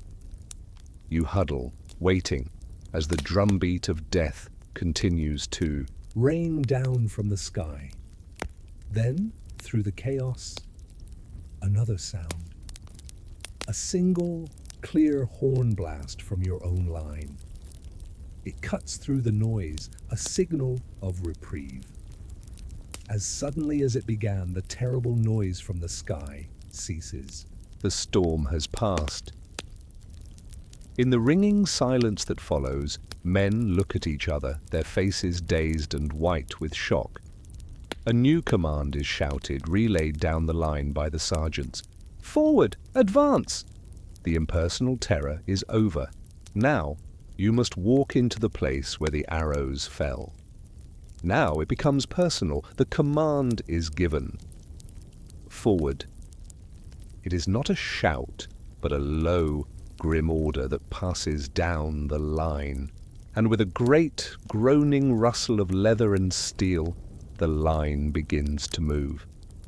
You take the first step, and it feels like stepping off a cliff in slow motion.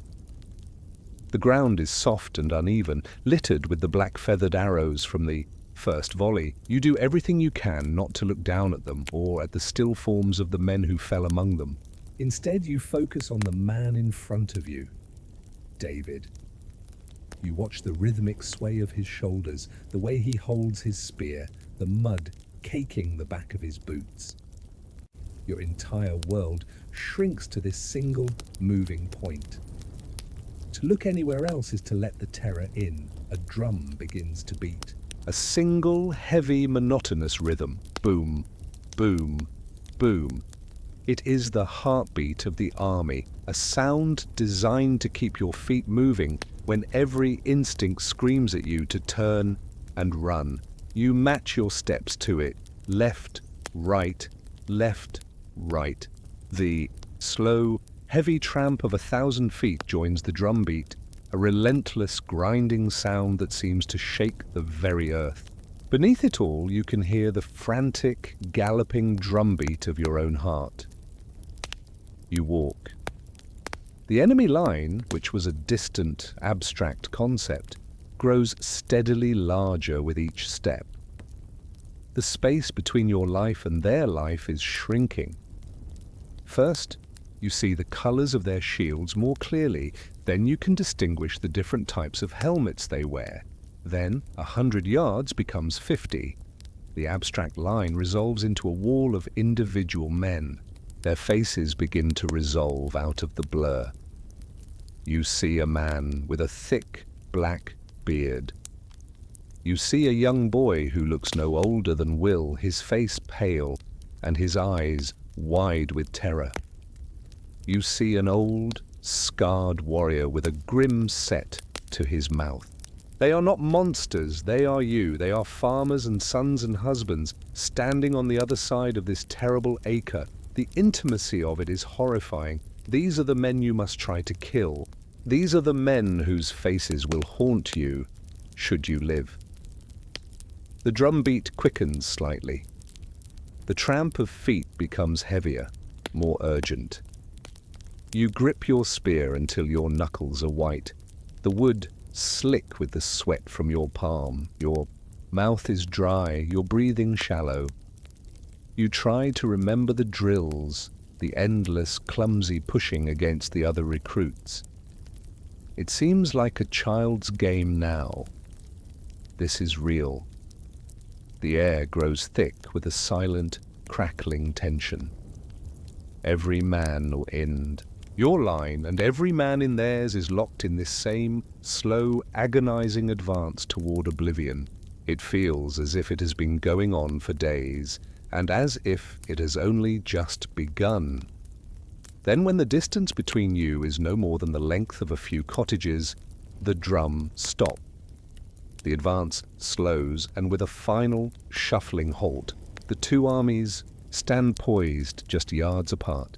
You can see the whites of their eyes. You can see the breath misting in front of their faces. You can smell the sweat and fear coming off them, and you know they can smell yours. The world falls utterly silent. The tramping has stopped. The drums are quiet. All that is left is the sound of 10,000 men breathing, waiting. It is the last moment of silence you may ever know. It is a final, terrible pause before the world breaks. The pause stretches for an eternity, a moment of impossible, absolute silence. Then, with a single, unified, inhuman roar, both lines surge forward. Hit is not a clash of steel. It is not a series of individual collisions. It is a singular event, a cataclysm of sound and pressure. You do not run forward by choice. You are carried, shoved, propelled by the immense, irresistible weight of the thousands of men behind you. A blind, shoving pressure that lifts you off your feet. Your agency is gone. You are a single grain of sand in a tidal wave, a fleck of wood in an avalanche. All you can do is hold your spear out in front of you and hope you do not fall. And then comes the sound. It is not a sound you hear with your ears alone. It is a physical force, a wall of sound that hits you and passes through you, shaking your bones and rattling your teeth. It is the great noise. It is the sound of thousands of shouting, screaming voices, all blended into one continuous, deafening roar that is not human. It is the sound of hundreds of wooden shields splintering at the same instant. It is the sound of iron striking iron, of wood striking bone, of thousands of bodies, soft and yielding, crashing into one another with sickening percussive force. It is the splintering crack of the world itself. Your world dissolves into this single, overwhelming sensation. There is no sight, only a chaotic blur of color and movement. There is no thought, only a white-hot flare of terror and instinct. The air is thick, choked with the smell of sweat and blood and raw animal terror. The pressure is immense, a crushing weight from all sides that threatens to squeeze the very breath from your lungs. Your spear, held out before you, is jammed against something. A shield, a man you do not know. Your own shield is pressed against your body, the shield of the man behind you pressing into your back. You are locked in a great, heaving, screaming scrum of humanity. For a long moment there is no fighting, there is only pushing.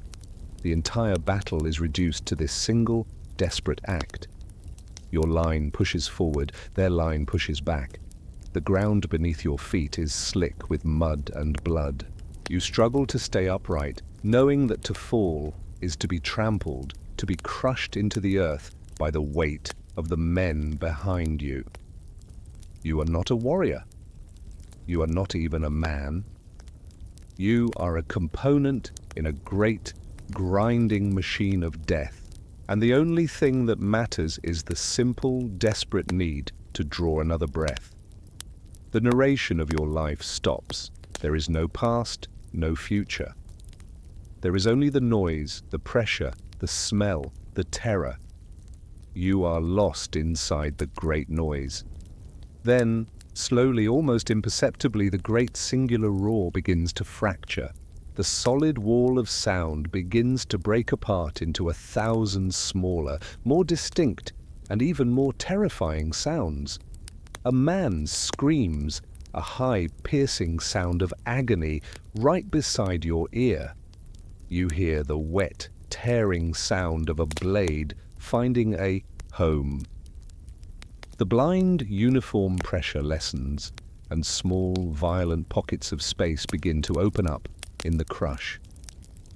The great, singular wave has broken on the shore.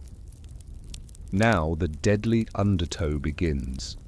The great noise shatters, and the world dissolves into a frantic, disorienting maelstrom. The initial solid pressure of the charge breaks apart into 1,000 shoving, struggling individual contests. Your world, which was once as wide as the Ari Valley, now shrinks to a space only a few feet around you, a tiny bubble of violence in a raging sea. There is no line anymore. There is only the press, a heaving, swaying, struggling organism of men, all grunting and straining and trying desperately not to die. Your mind has stopped working. There is no thought, no strategy. There is only a primal animal instinct that screams two simple commands: stay on your feet and keep your spear point forward. The scene is a blur of disconnected, terrifying impressions. A flash of color, the strange yellow and black banner of an enemy lord seen for a second overhead before it disappears again. the feeling of a heavy body stumbling hard against your back, almost knocking you to the ground. You shove back, a desperate, reactive movement to regain your balance. The slickness of the ground is horrifying. It is mud, but it is mixed with something else, something that makes your footing treacherous. You dare not look down. You simply dig your feet in, your leg muscles screaming with the effort. You are inside a forest of spear shafts. They rise and fall around you, a chaotic thicket of wood and steel. You see a spear tip, not your own, flash past your face, so close you feel the stir of the air against your cheek. You hear a grunt of effort from beside you and know, without looking, that it is Thomas the baker, his great strength now used. For this terrible, endless pushing, you hear a scream to your left, a high, sharp sound that is abruptly cut short. You do not know who it was. You do not want to know. You are breathing in ragged, burning gasps, your lungs on fire, your vision tunneling. You have no idea what is happening. Are you winning? Are you losing? The concepts are meaningless. Victory and defeat are grand words for commanders looking down from a hill. Here, in the heart of the great noise, there is only the next second, the next breath, the next shove. You are not a soldier, you are not a farmer. You are a terrified animal fighting for your tiny patch of ground, your small pocket of air. The letter from your wife, the memory of your son, the man you were just yesterday. All of it is burned away by the white-hot immediacy of the moment. There is only the crush of bodies, the stink of sweat and terror, and the desperate, all-consuming need to stay upright, to endure. The chaos is absolute. It is a kaleidoscope of violence, a storm of sensory input that threatens to overwhelm you entirely. Your mind, seeking an anchor in the storm, begins to shut down the periphery. The noise fades to a dull roar. The frantic movement at the edge of your vision blurs into nothing. Your entire consciousness narrows, focusing with an unnatural, preternatural intensity on one single point in the swirling maelstrom directly in front of you. And in the midst of the chaos, for one terrible, eternal second, time itself seems to stretch thin and stop. Time stops. The deafening, chaotic roar of the struggle fades to a dull, distant hum. The frantic, churning world of the melee resolves into a single, sharp, and horrifyingly clear image, as if you are looking at a master's painting of horror. To your right, you see Thomas, the baker, the big, gentle man who worried about his wife's garden, who shared his small portion of dried fruit by the firelight. He loses his footing. The ground, slick with mud and blood, betrays him. For a moment, his large body is off balance, his shield held awkwardly, his footing lost in the churned earth. And in that moment of vulnerability, his eyes meet yours. There is no pain in them.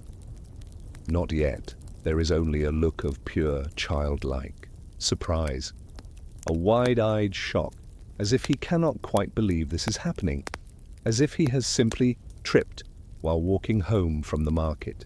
His mouth opens, a round O of astonishment, a silent cry that is swallowed by the muffled roar of the world. Across from him, an enemy soldier, a man you did not even notice a second before, moves with a brutal, workmanlike efficiency. He is not a monster. He is just a man doing his job. He is of middling height with a patchy brown beard and tired eyes. He sees the opening and he takes it. He holds a short-hafted axe, its blade dark and functional. He does not swing it with Rage or with glory. He swings it with the simple, practiced motion of a man chopping wood. Time stretches thin, each fraction of a second an eternity.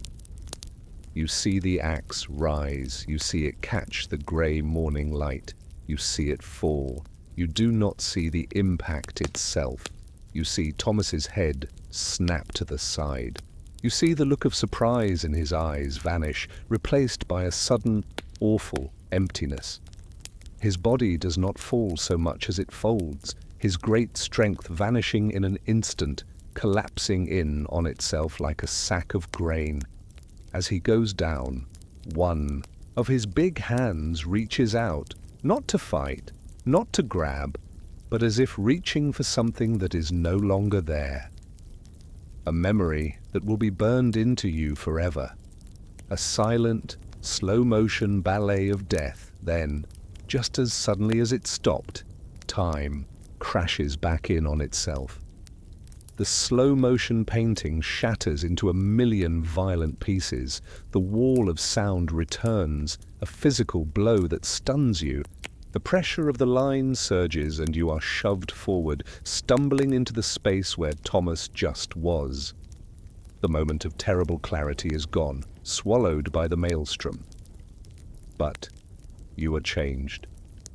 The numb animal instinct is still there, but now it is joined by something else, a hot, sharp, terrible spike of grief that is so intense it feels like hatred. The impersonal horror has become deeply, achingly personal. You are still reeling from this, the image of your friend's falling form burned behind your eyes, when a new sound cuts through the chaos. A sound from far away, from the flank of the battle. It is the high, clear call of cavalry horns, the sound of a new kind of death arriving. The sound of the cavalry horns from the flank is a new and terrifying element in the symphony of chaos. For a moment you have no idea what it means. Is it their cavalry or ours? Does it signal a new wave of horror or a final, decisive blow? You brace for a new impact, a new pressure, but it does not come. Instead, something strange begins to happen. The relentless, crushing weight against your body begins to lessen. It is not a sudden change, but a slow, subtle ebbing of a tide. The man behind you is no longer shoving you forward into the fray. The shield wall you have been pushing against with all your strength seems to soften, to lose its solidity. You find you can take a half step back, planting your feet more firmly in the slick, terrible mud. You can take a breath, a real, deep, ragged breath, without the fear of your lungs being compressed by the press of bodies. The great wave has broken and is now beginning to recede. The sound of the ordeal changes too. The great noise, that all-consuming, deafening roar, has faltered. It is no longer a solid wall of sound. It has fractured into 1,000 smaller, more desperate noises. The screams of rage are now punctuated by cries of pain and fear. The constant drumming of steel on wood and flesh becomes more sporadic, a series of ragged, frantic exchanges rather than a continuous rolling thunder. You can hear individual voices again, hoarse and broken. The character of the noise has changed from one of relentless assault to one of a desperate, failing struggle. You look forward, and your dazed mind slowly begins to process what your eyes are seeing. Where there was a solid wall of enemy shields, there are now gaps. You see an enemy soldier turn and run, disappearing into the chaos.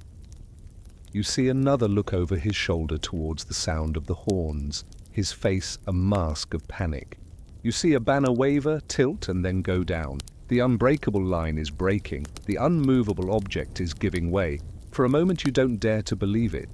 It feels like a trick, a cruel illusion before a new, more savage attack. Hope is a dangerous, fragile thing, and you have forgotten what it feels like. But the evidence is undeniable. The enemy is faltering. They are breaking. The pressure has gone out of them. Then a new sound cuts through the air, sharp and clear. It is a horn call from your own side, from the command behind you.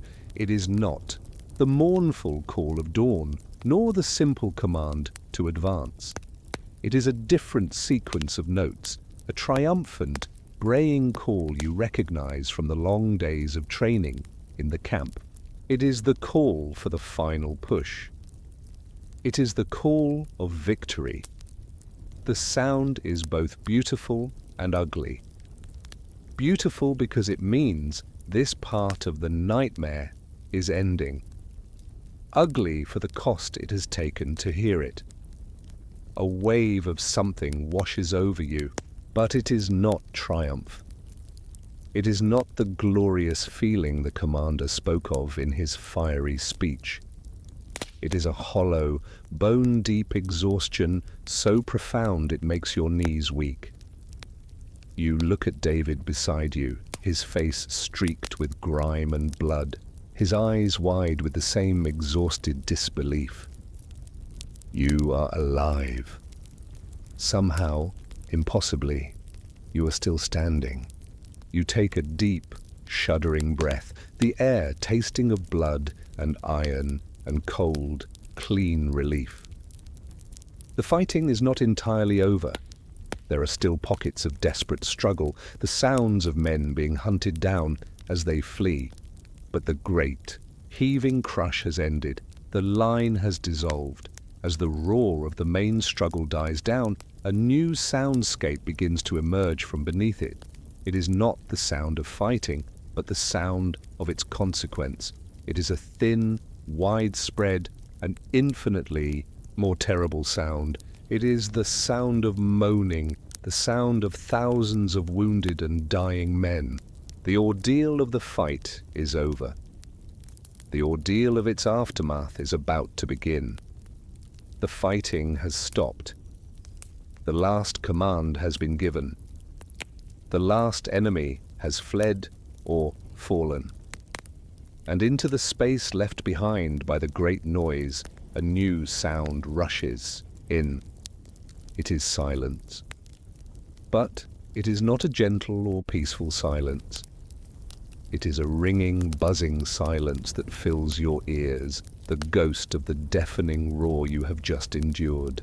It is the silence of 1,000 unsleeping men who have passed through the eye of a needle and now stand, dazed and disbelieving, on the other side. You stand, leaning heavily on the shaft of your spear, using it as a crutch because your legs feel like water. The world is seen through a haze, a strange, shimmering veil that separates you from the terrible reality of the field. Nothing feels quite real. You are a ghost haunting the scene of your own survival. For a long time, you do not move. You simply stand and breathe, each breath a small, rattling miracle in your chest. the first coherent thought that breaks through.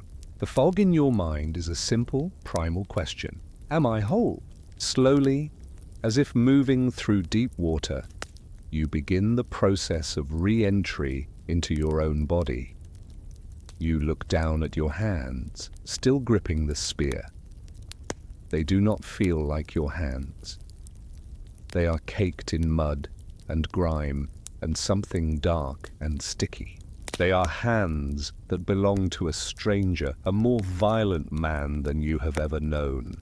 You tell them to release the spear, and you watch with a detached curiosity as the fingers slowly, stiffly uncurl. You begin a slow, miraculous counting of your own fingers. 1, 2, 3. They are all there.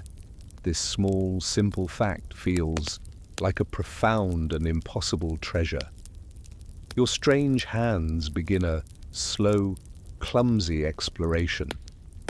You run them over your arms, your shoulders, your chest, feeling for the wetness of blood, for the sharp, biting pain of a wound you might not have felt in the heat of the ordeal. Your body aches with the memory of violence. Every muscle screams from the strain of pushing, of bracing, of simply staying upright in the crush. A deep, purple bruise is already forming on your shoulder where you were slammed by another man's shield. But there is no open wound, there is no broken bone. By some trick of fate, by some statistical absurdity, you have passed through the iron harvest and emerged whole. The realization does not bring joy or relief. It brings only a deep, Hollow and profound sense of disbelief. How can it be? how can you be standing here, breathing, when so many others are not? You stand in the buzzing silence, a statue of shock amidst the carnage. Your focus has been entirely internal, a quiet inventory of your own impossible survival. The world around you has been a blur, a muted, out-of-focus backdrop to the slow, dawning realization that you are still alive. But now, that fact begins to solidify. I am alive. The thought repeats in your mind, no longer a question but a statement. I am alive. And as the truth of it finally settles into your bones, a second thought follows, sharp and painful, breaking through the numbness like a shard of glass. Am I the only one?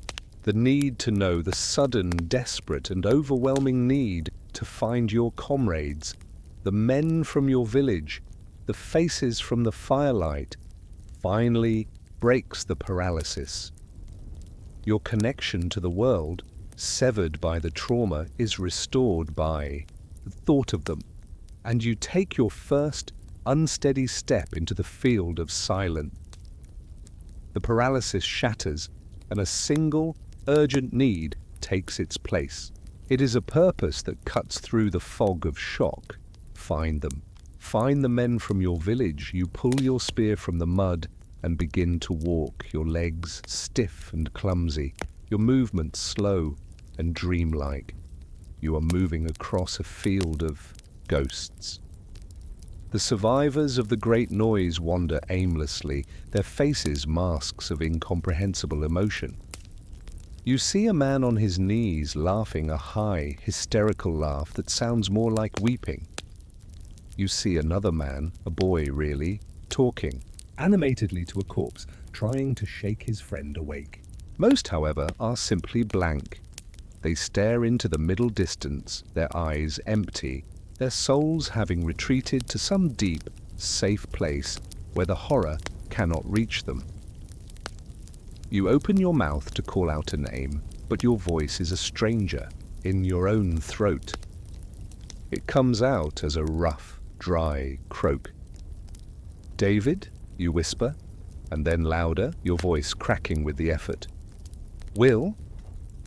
You begin to move faster, a desperate energy surging through your exhausted limbs. You are scanning, a sea of blank faces, each one a fresh wave of disappointment that crashes against you. Your eyes dart from figure to figure, searching, hoping for the sharp, painful jolt of recognition. You see strangers, so many strangers, all lost in their own private hells, all searching for their own familiar faces. The entire field is a place of lost souls, each calling out a name that is answered only by the low, widespread moaning of the wounded. Then you see him, a figure sitting on the ground, his back to you, his shoulders shaking. You recognize the shape of his head, the dark hair. "Will," you call out, your voice filled with a desperate, fragile hope. The figure turns, and it is him, the young blacksmith's son. His face is pale and streaked with tears, but he is alive, he is whole. The relief is so powerful it makes you weak. You stumble towards him and collapse to your knees beside him. You don't speak, you simply put a hand on his shoulder, a small gesture of shared survival. He looks at you, his eyes filled with a horror that mirrors your own, and you are no longer alone. You are two survivors, an island of two in this terrible sea, but your small group is not complete. Your relief is cut through with a new spike of fear. Where is David? You helped Will to his feet, and the two of you begin to search together, your desperation now a shared burden. "David!" you shout, your voice stronger now. You scan the living, and you scan the dead, your eyes flitting over the terrible stillness of the bodies on the ground, praying you will not see his face among them. The terrible, growing silence where a name should be answered is a heavy, suffocating thing. With every passing moment, your desperate hope dwindles, replaced by a mounting, sickening dread. You are searching for the living, but in doing so, you are being forced to confront the full, terrible reality of the field. You can no longer see the world through a haze. You are now seeing every detail of the iron harvest, and you know that somewhere in this terrible acre, your search must end. Your search for David ends. You find him near where the two lines first crashed together. He lies on his back, his face turned towards the sky, a look of grim determination still etched on his features. There is a calmness to him, a stillness that tells you his part in the struggle is over. Young Will, the blacksmith's son, stands beside you, weeping silently, his thin shoulders shaking. But your own tears will not come. The shock and the horror have scoured you clean of all emotion, leaving only a vast, hollow emptiness. You have found your friends, one living, two lost. The urgent, frantic need that drove you across the field is gone, and with it, the last of your adrenaline. And in the quiet that follows, you begin, for the first time, to truly see.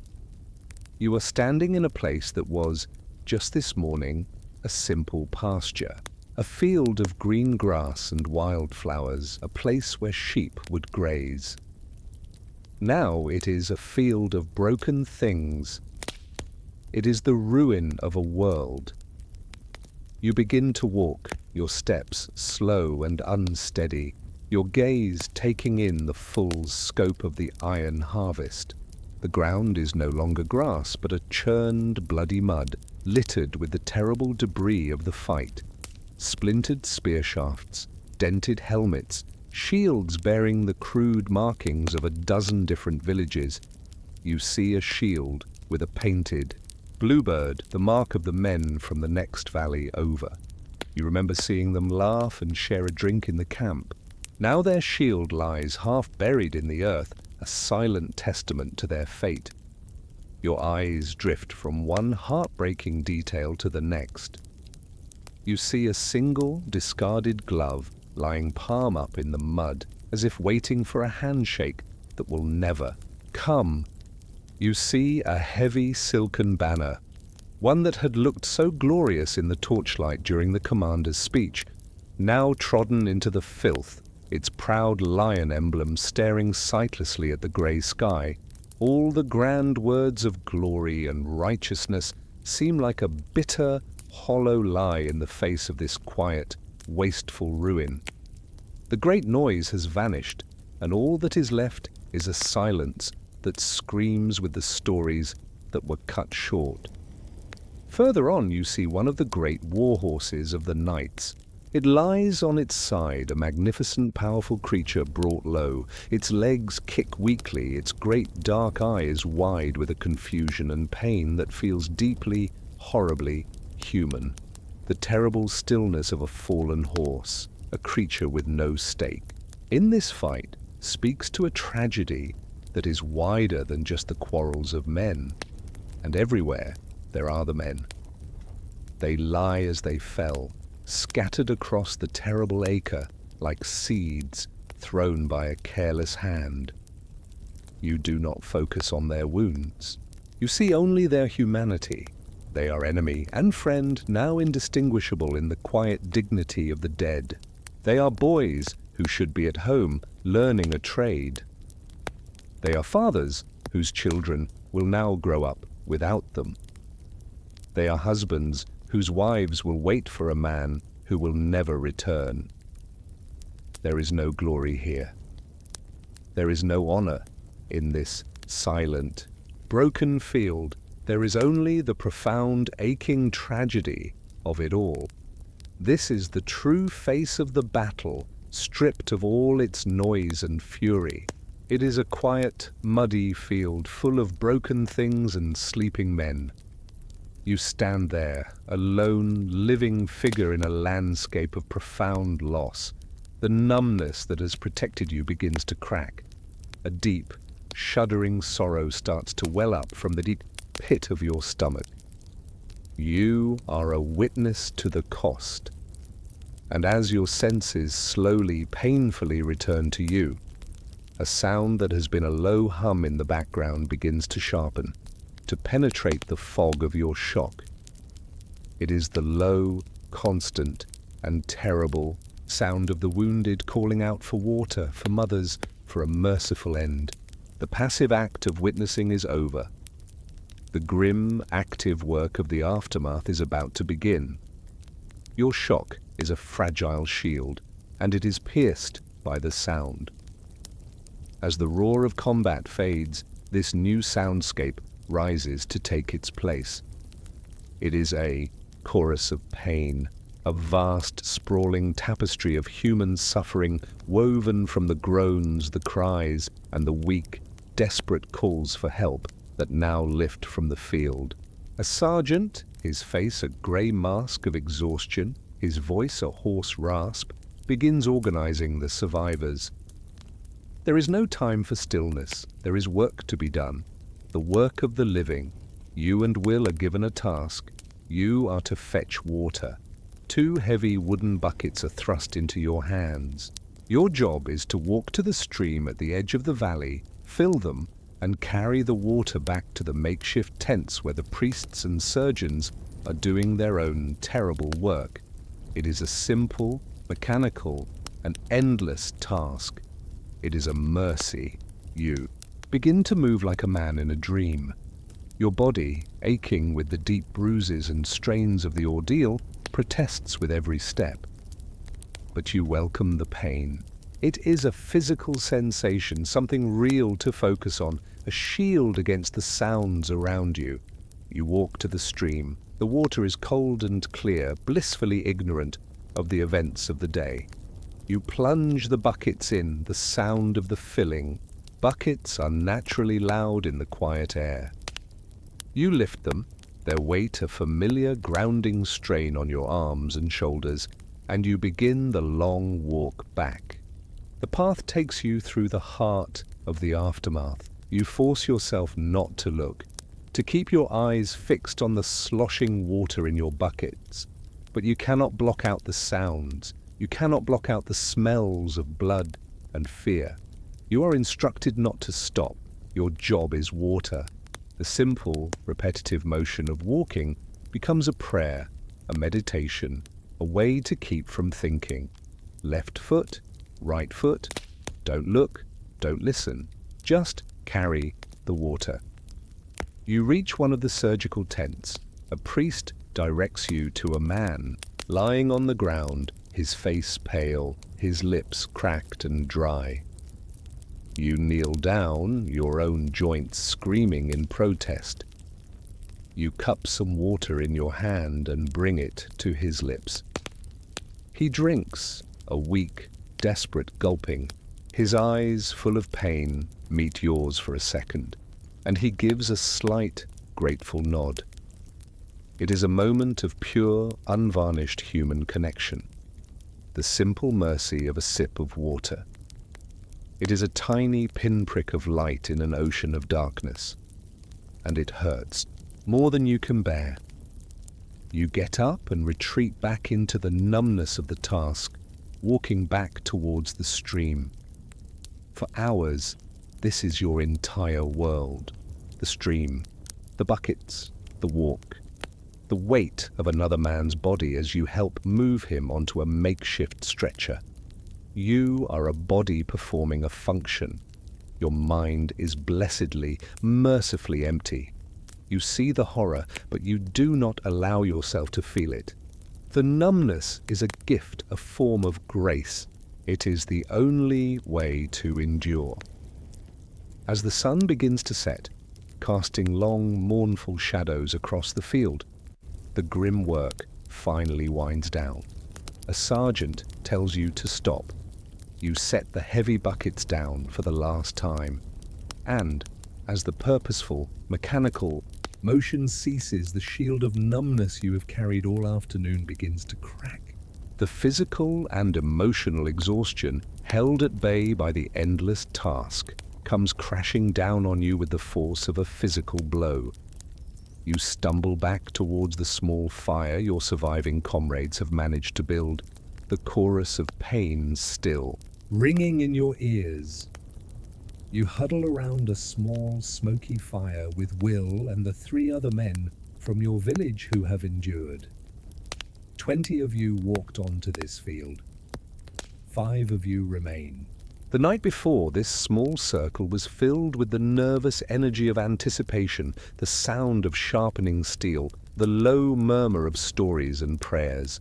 Tonight, there is only a silence full of ghosts. No one speaks, there is nothing to say. You stare into the flames, but your eyes see something else. They see the frantic, churning chaos of the melee. They see the look of surprise on Thomas's face. They see the terrible stillness of David's body. You look at the other men, their faces illuminated by the fire, and you see the same haunted, distant look in their eyes. You are all watching, your own private version of the same nightmare. A meager ration of food is passed around. You chew the hard bread and swallow it, but you do not taste it. It is fuel, a necessary chore to keep the body functioning. The simple pleasure of a warm meal, the camaraderie of the fire. These small comforts are gone, replaced by a shared, unspeakable memory that isolates each of you in your own private hell, even as you sit shoulder to shoulder. The bone-deep weariness is a physical weight pulling you down. Eventually, you lie on the cold ground, pulling your cloak around you, desperately seeking the oblivion of sleep. But sleep that is not rest is all that awaits you. It is a shallow, troubled, and fragile state, a grey sea of exhaustion that offers no escape. You drift into it, and the nightmares begin. They are not stories. They are fragments of the great noise, sharp and violent.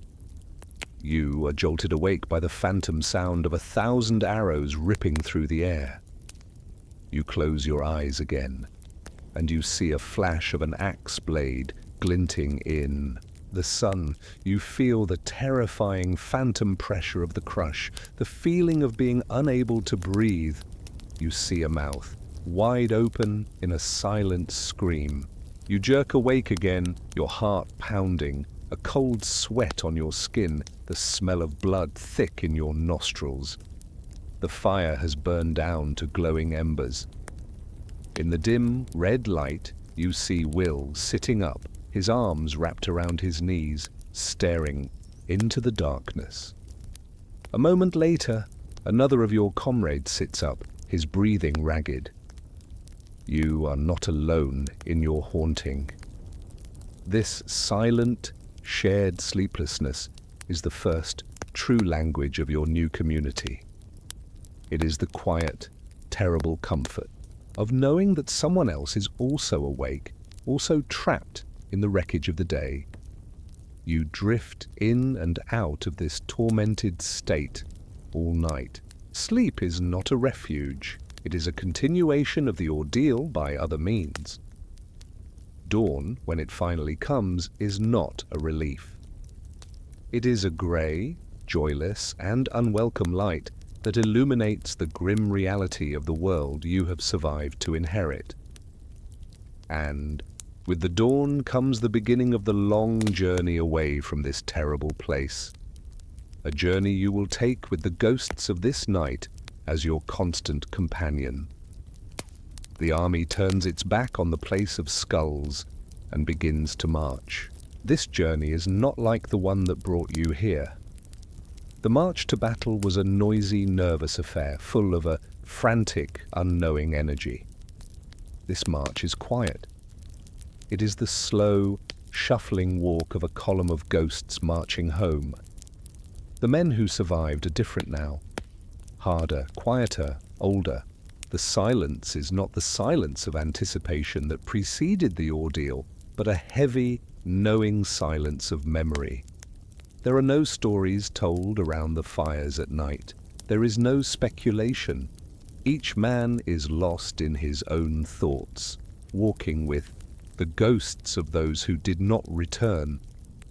The camaraderie is different too. It is deeper, stronger, forged in the crucible of shared trauma. It is an unspoken understanding in a shared glance with Will as you walk. It is the simple act of another man noticing you are limping and offering you a crude walking stick without a word. It is a bond that needs no language.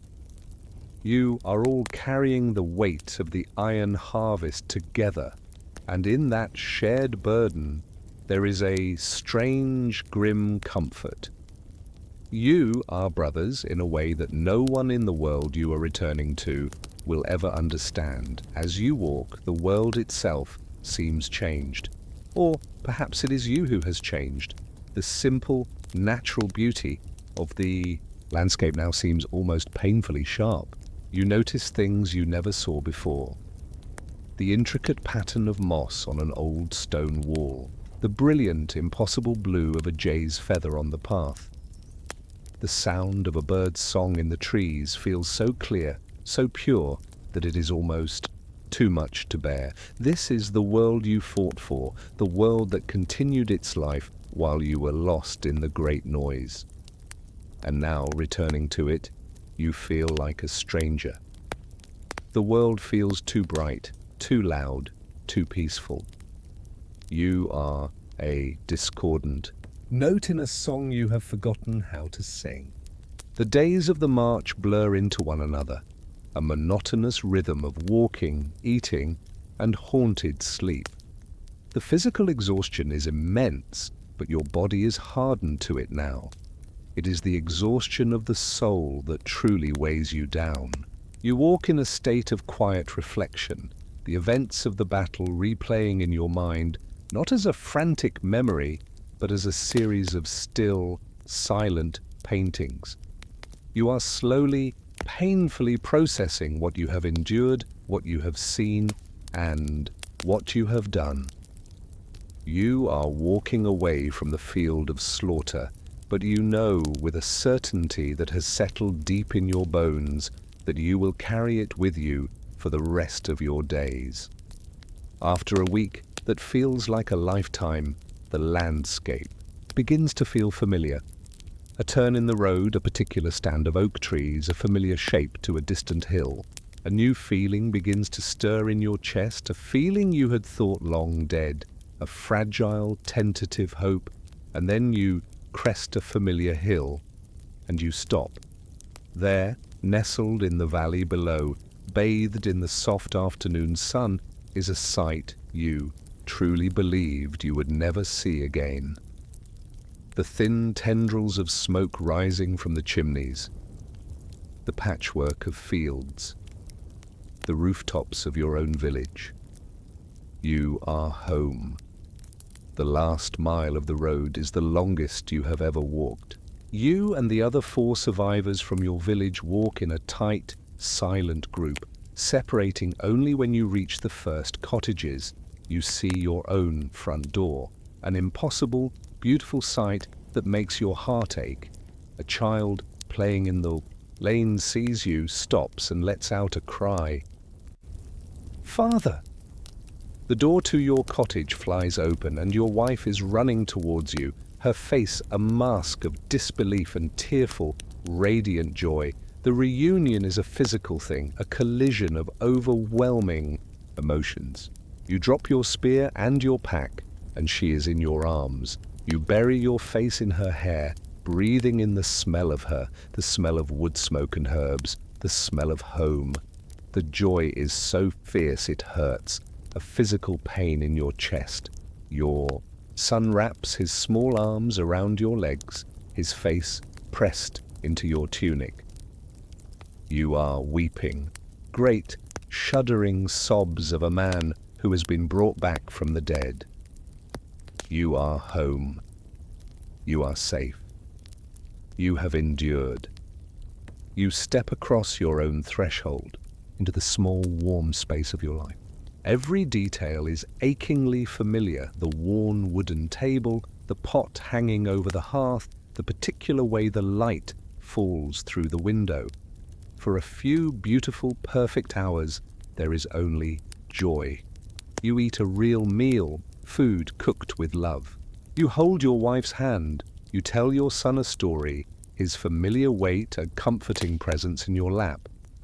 But as the initial, overwhelming wave of relief begins to recede, a strange and unsettling feeling starts to creep in. A sense of distance. You are sitting in your own chair, in your own home, surrounded by the people you love more than life itself. But you feel as though you are separated from them by a thick pane of glass. You can see them, you can hear them, but you cannot quite reach them. You feel like a stranger in your own skin. They ask you questions, their eyes full of a desperate need to understand. "What was it like?" your wife asks, her voice soft. You open your mouth to answer, but there are no words. How can you describe the great noise? How can you explain the look in Thomas's eyes as he fell? The story is a monster trapped inside. You too large and too terrible to ever be released. It was hard, you say, the words feeling utterly hollow and inadequate. I am very tired. You see the look in her eyes change from joy to a dawning, worried confusion. She is looking at her husband, but her eyes see a ghost. She sees a man who is familiar, but harder, quieter, with a stillness in his gaze that was not there before. Your son, after the initial excitement, is now wary of you. You are his father, but you are also a stranger who carries the scent of things he cannot understand. The silence of a story that cannot be untold hangs in the air between you. A new and invisible wall inside your own home. Later that night, you lie in your own bed, the familiar weight of the blankets a strange comfort. Your wife is sleeping beside you, her breathing soft and even. You are home, you are safe. But a part of you is still out on that cold, muddy field, and you suspect it will remain there forever. The initial, joyous reunion is over. And now, the long, quiet challenge of living with the man who came back begins.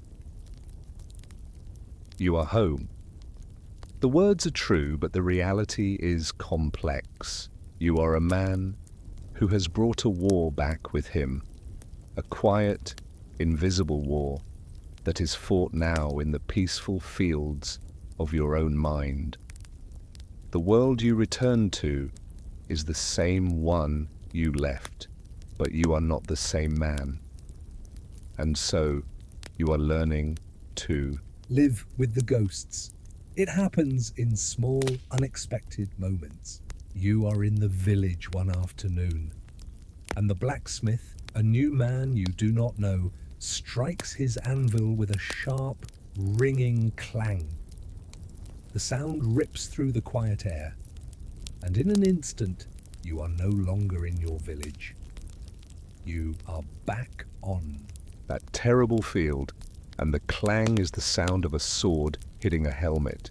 Your body reacts before your mind can.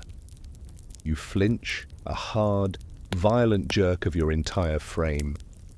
Your heart hammers against your ribs, and a cold sweat breaks out on your skin. Your wife, walking beside you, puts a gentle hand on your arm. Her eyes, full of a soft, worried confusion, she is learning not to speak aloud. You take a deep breath and nod, assuring her you are all right. But you have had a visit from the great noise, a flinch that comes from another world. It comes with smells too.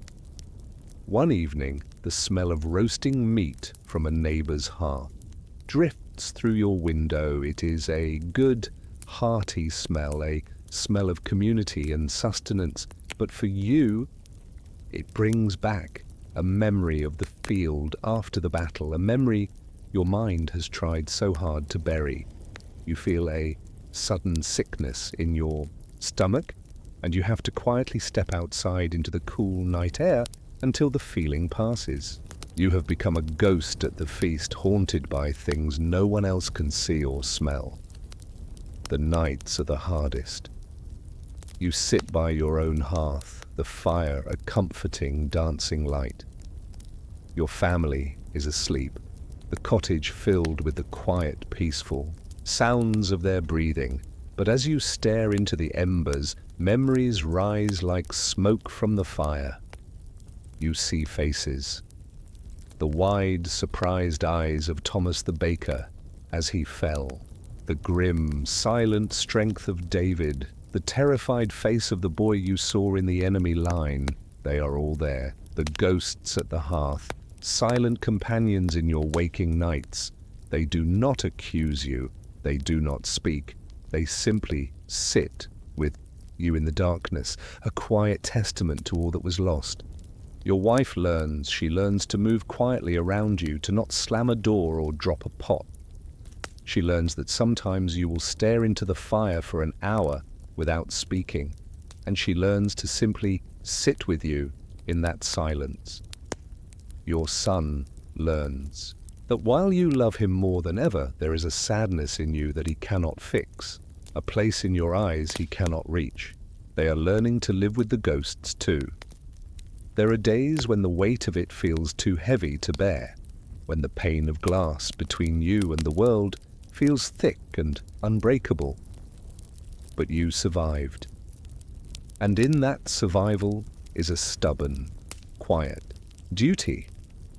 A duty to the fallen and a duty to the living.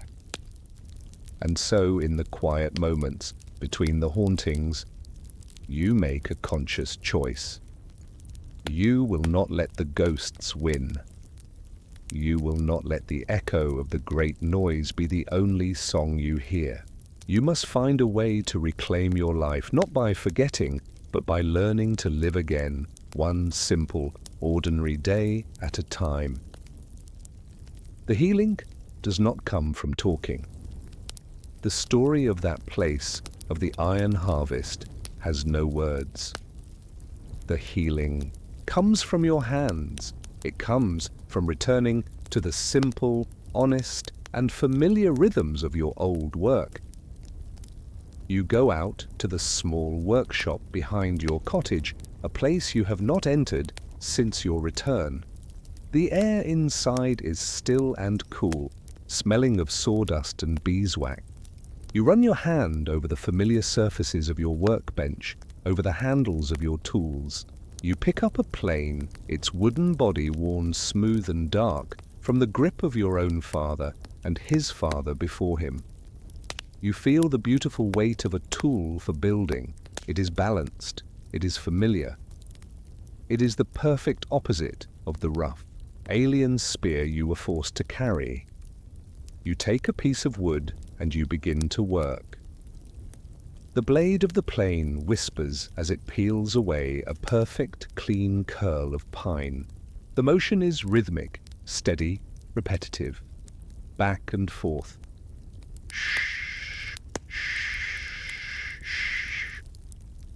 It is a healing rhythm. It is a meditation.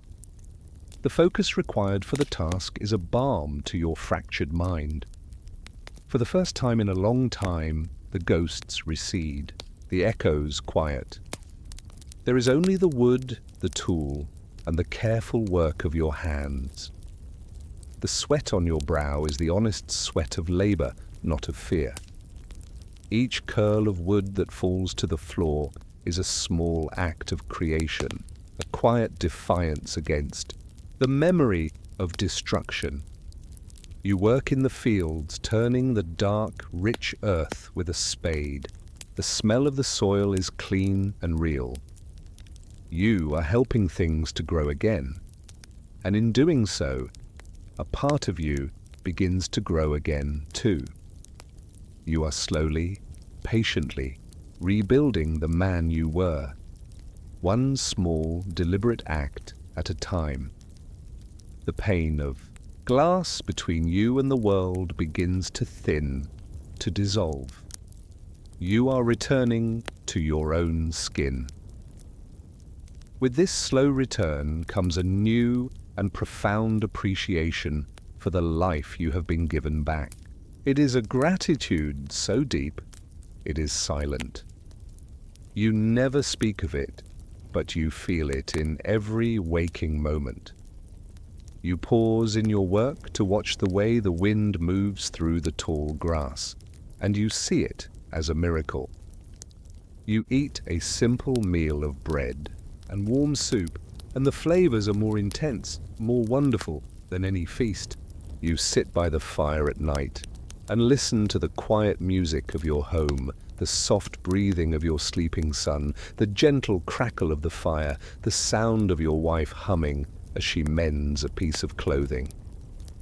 Each one of these small, ordinary moments is a treasure beyond measure. Each one is the quiet miracle of an ordinary day. You have not forgotten. You will never forget. The memories are a part of you now, woven into the fabric of your soul. But they are no longer the entire story. You have found a new, fragile piece. It is not the unthinking piece of the man who left this home months ago. It is a different thing entirely. It is a quiet, knowing peace, earned through ordeal and loss. It is the peace of a man who understands how precious an ordinary life truly is. The years pass as they do. The seasons turn, each one a quiet, healing balm. You are an old man now, sitting in your chair by the fire. Your hair is white, your face a map of a long and full life, and your hands are gnarled and stained from a lifetime of honest work. Your son, a man grown, sits across from you, showing his own child how to carve a small wooden bird. Your wife moves about the cottage, her presence a constant, comforting warmth. The air is filled with the quiet music of a peaceful home, a sound you once thought you would never hear again. The memories of that other life, the march, the camp, the great noise are still with you. They have not vanished, but they have changed. The sharp, cutting edges of the trauma have softened with time. The scars have softened into silver lines. The ghosts no longer sit beside you at the hearth. They are now just quiet, somber shadows in the furthest corners of your memory. They are a part of your story, a testament to the friends you lost, and a constant, quiet reminder of the simple, stubborn strength of a life that continues. You sometimes reach into the small pouch you still carry at your belt, and your fingers find the smooth, worn wood of a small toy bird. It is a reminder of all you fought to protect, a reminder of all you were given back. You survived, but more than that, you lived. You lived a life of simple purpose. You watched your son grow, you worked your trade, you loved your family, you found a new, quiet peace in the miracle of ordinary days.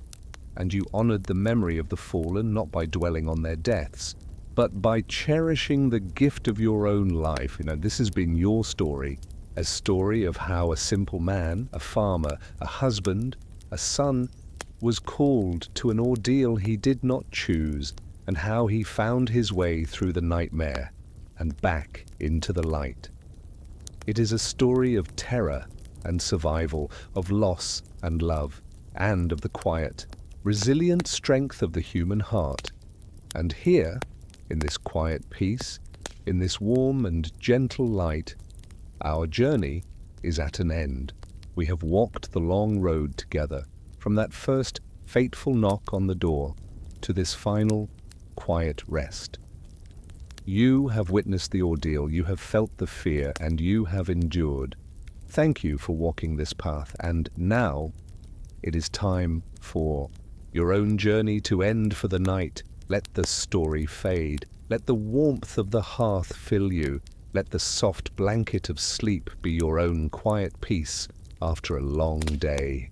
There are no more battles to fight. There is no more fear to face.